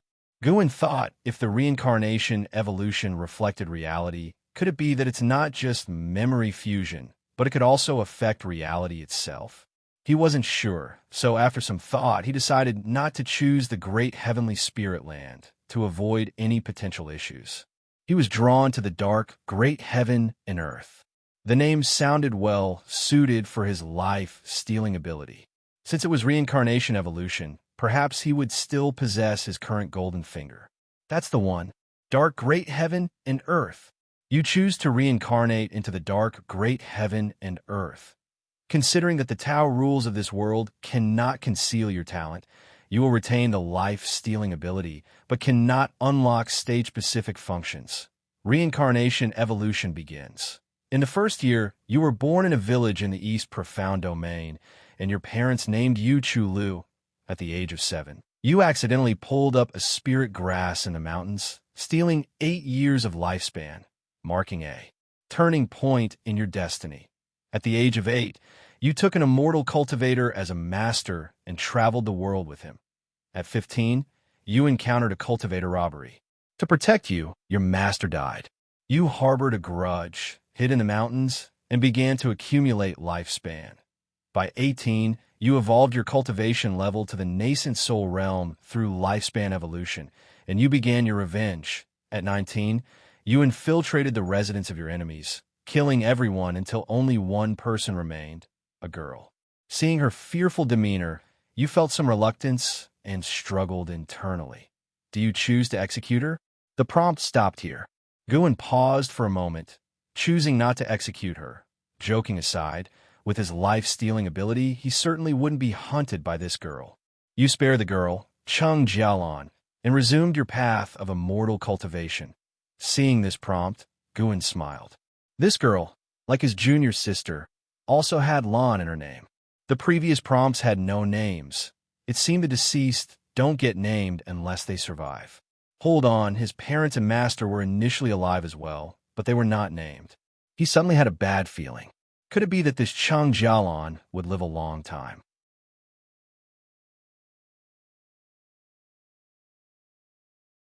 At 20, you joined the Tai sect, and with your exceptional cultivation level and talent, you became a direct disciple. Making a name for yourself within the sect, at 21, you utilized the lifespan deduction cultivation technique, to master the Seven Hearts technique. At 22, jealous of you, the sect leader's son ambushed you while you were on a mission, surrounding you with his people. You executed all his followers, leaving only the sect leader's son alive. He knelt before you, begging for mercy, and you hesitated. Do you choose to execute him? Kill. Guin didn't hesitate, and the prompt continued to appear. Killing men and sparing women? Seems like there's something wrong with the standard. Guin criticized himself internally. Subsequently, the him and the reincarnation returned to the Tai sect, faced continuous strife and enmity, and he always chose to kill, since it was others who provoked him. Killing led to the unveiling of secrets, and he was pursued by the Tai sect and even placed on a wanted list. After that, almost every year, he was embroiled in battles, sometimes several times within a year.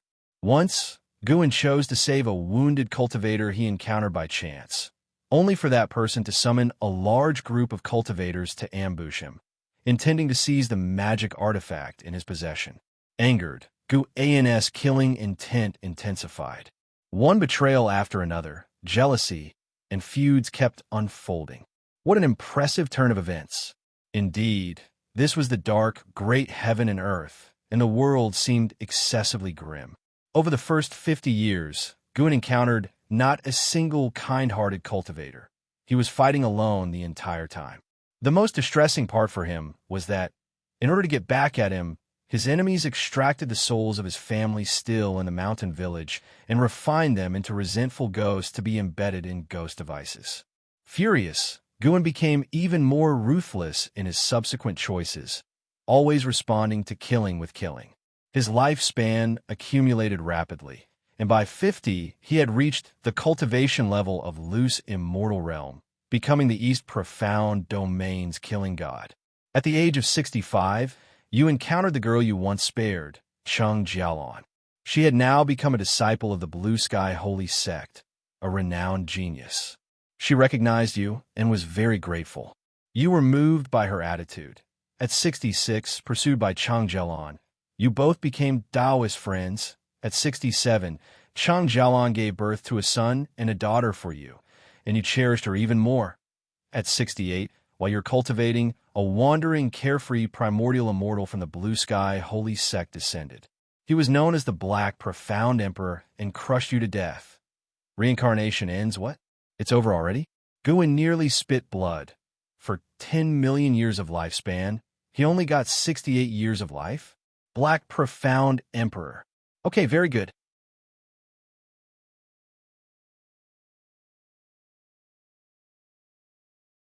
Primordial Ultimate Body and Primordial Karmic Body, although both named after Primordial, had a huge disparity.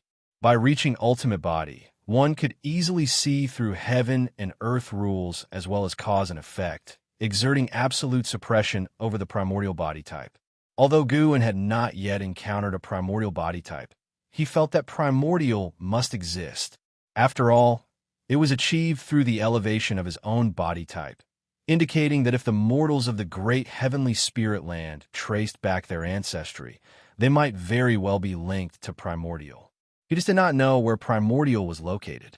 As Guin devoured the spiritual energy, the silent and gloomy sea stirred into a tempest, as a powerful divine sense swept across the sea. Unfortunately, no matter how much it searched, it could not find Guin. An ancient hour later, Guin finally opened his eyes, and his physique was completely transformed into a primordial ultimate body. His current strength had reached a terrifying level, and the sensation of power was exceedingly delightful.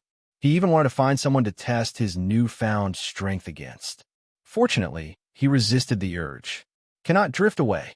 Chu Lu was too overconfident, killing throughout his path, only to be crushed to death by a cultivator several major realms above. Guin looked at the cultivation technique section.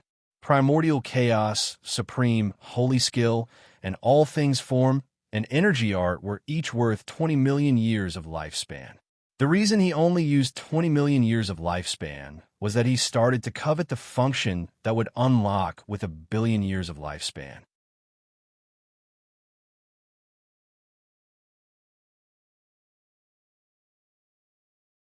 Chapter 301. Breakthrough to the ninth layer of the Tao Void mysterious immortal realm. In the next ancient hour, Guin enhanced the primordial chaos of supreme holy skill to the great accomplishment of infinite primordial creation, and yet 20 million years of lifespan only advanced him by one level, luckily reaching the peak of perfection. At the same time, he awakened the divine skill, unlimited avatars. Every element of the 5 elements spiritual energy could turn into an avatar. This divine skill's combat power wasn't particularly outstanding as it manifested in quantity, since the 5 elements spiritual energy existed everywhere. He continued to advance. The all things form and energy art was elevated to the chaotic myriad forms freedom technique, and then further to the Tao Void mysterious divine thought skill. Similarly costing 20 million years of lifespan, no new divine skills were awakened, but the technique itself was a divine skill. The Tao Void mysterious divine thought skill, once mastered, would not be restricted by rules. With a mere thought, he could suppress cultivation level, breath, appearance, and everything else, making them unperceivable to others. With this technique, there was no need for Guin to use transformation techniques. Of course, what he valued most was its marvelous effect in hiding cultivation level and breath. In the reincarnation evolution, Chu Lu died quickly exactly because he lacked this technique. Of course, trusting Cheng Jialan also played a part. After Guin passed on the Tao Void mysterious divine thought skill, another ancient hour had passed. Next was the promotion of the boundless heaven-constricting sword to the eternal boundless divine sword. The limitless freedom step was finally elevated to the stepping path of Age's step, a technique that allowed time reversal within a specific range of each footstep, transforming all things from death to life, from life to null. Of course, this stepping technique couldn't aid in achieving immortality since it had limitations and was primarily used for combat. The 9 extremes, yin-yang body was finally advanced to the Tao of transcending void body. Guin also enhanced the soul-capturing skill, promoting it to the great imprisoned soul immortal technique, consuming 5 million years of lifespan. The previous 3 ultimate skills and divine skills each consumed 20 million years of lifespan, totaling 65 million years of lifespan. Adding the physique and cultivation technique, Guin had already spent 105 million years of lifespan. The consumption from the lifespan barrier was also a significant figure. Even without breaking through, he felt invincible at this moment. But he needed to be cautious. He must break through. Guin reopened the attribute panel, focusing his gaze on the cultivation level column.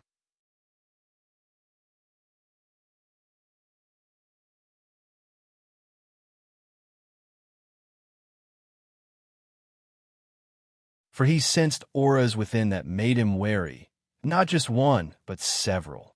Time continued to move forward. Guin began to detect the approach of various cultivators' aura. Looking up, he saw a massive number of cultivators flying out of the Holy Land where the Holy Court was located, quickly approaching, the numbers even surpassing those of the Great Cold Demon sect. His breakthrough had indeed alarmed the Holy Court. It must be said, compared to the Holy Court, the Great Cold Demon sect was utterly incomparable.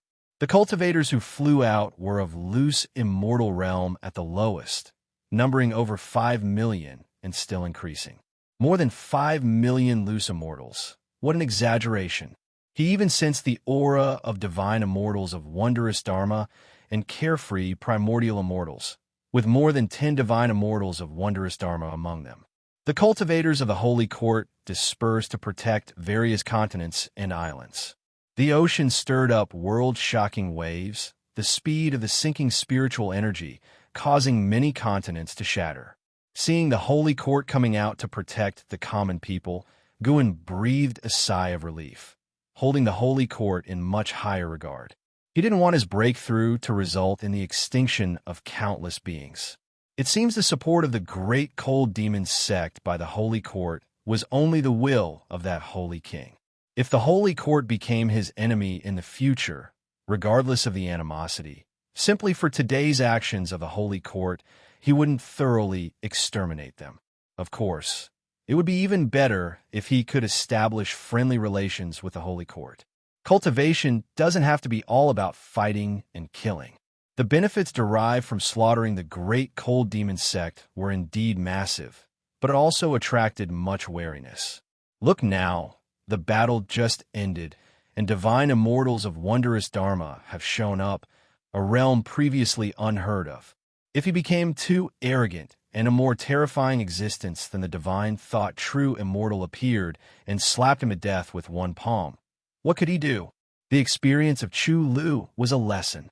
Of course, more Chu Lu's death was due to trusting the wrong person. Guan couldn't help but curse at him. How dare you marry into the family of someone you killed? Although initially, Chu Lu was the victim, he should have stayed away from Chang Jiaolan. With the Holy Court taking action, Guan felt even more at ease. He began to focus on enjoying the transformation of the Tao Void Mysterious Immortal. Reaching the 9th layer of the Tao Void Mysterious Immortal realm, what could the Holy King behind the great cold demon sect do to him? If that Holy King was also a Tao Void Mysterious Immortal, then Guan would fight with all his might to achieve another breakthrough.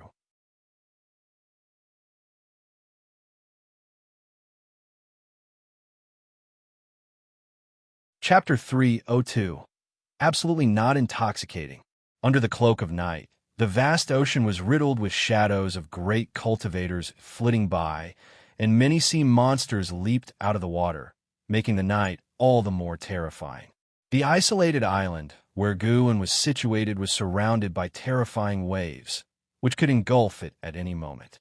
Yet, he was still waiting for the breakthrough to conclude. The amount of spiritual energy needed for each minor realm within the Tao Void Mysterious Immortal realm far exceeded that for breakthroughs in previous major realms. Guan had been observing the outside world, for he wanted to know the impact of this breakthrough on the great heavenly spirit land.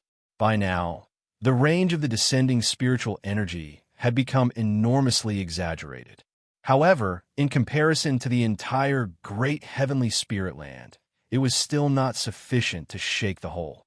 The great heavenly spirit land was far too vast. Even though Guan could now see beyond the heavens, he could not overlook the vastness within the great heavenly spirit land. As time elapsed, more and more great cultivators arrived to protect the oceans from all corners, and even sects that Guan previously dared not spy upon sent out great cultivators. Even the dynasty populated entirely by heavenly spirit life forms had sent people out. Guan suddenly discovered an interesting point. The immortal spirit dynasty and the Holy Court were situated on opposite sides of the great heavenly spirit land, as distant from each other as possible, giving a clear demarcation. He would have to find an opportunity to learn about the immortal spirit dynasty from Baizia next time. Guan saw that apart from this stretch of the ocean, the continents and islands and other seas were all protected by great cultivators, even floating in the air near the continent where the supreme sect was located, holding back the waves. The Holy Court's efficiency was truly formidable. It could offer swift protection to the common people within a short period of time, truly worthy of its name. It is worth mentioning that the carefree primordial immortal of this ocean region had been the target of a manhunt. He was besieged by several other carefree primordial immortals and had already fled to outer heaven. Guan couldn't help but mourn him silently. My sin, my sin. Although the other party became involved because of him, Guan had no choice. He had to break through. Going anywhere would attract attention. Going to outer heaven would attract at least those at the heaven and earth flying immortal realm, which would be far too dangerous. However, considering the current commotion, Guan's next breakthrough would have to take place outside of heaven. Although outer heaven was dangerous, Tao Void Mysterious Immortal was not weak.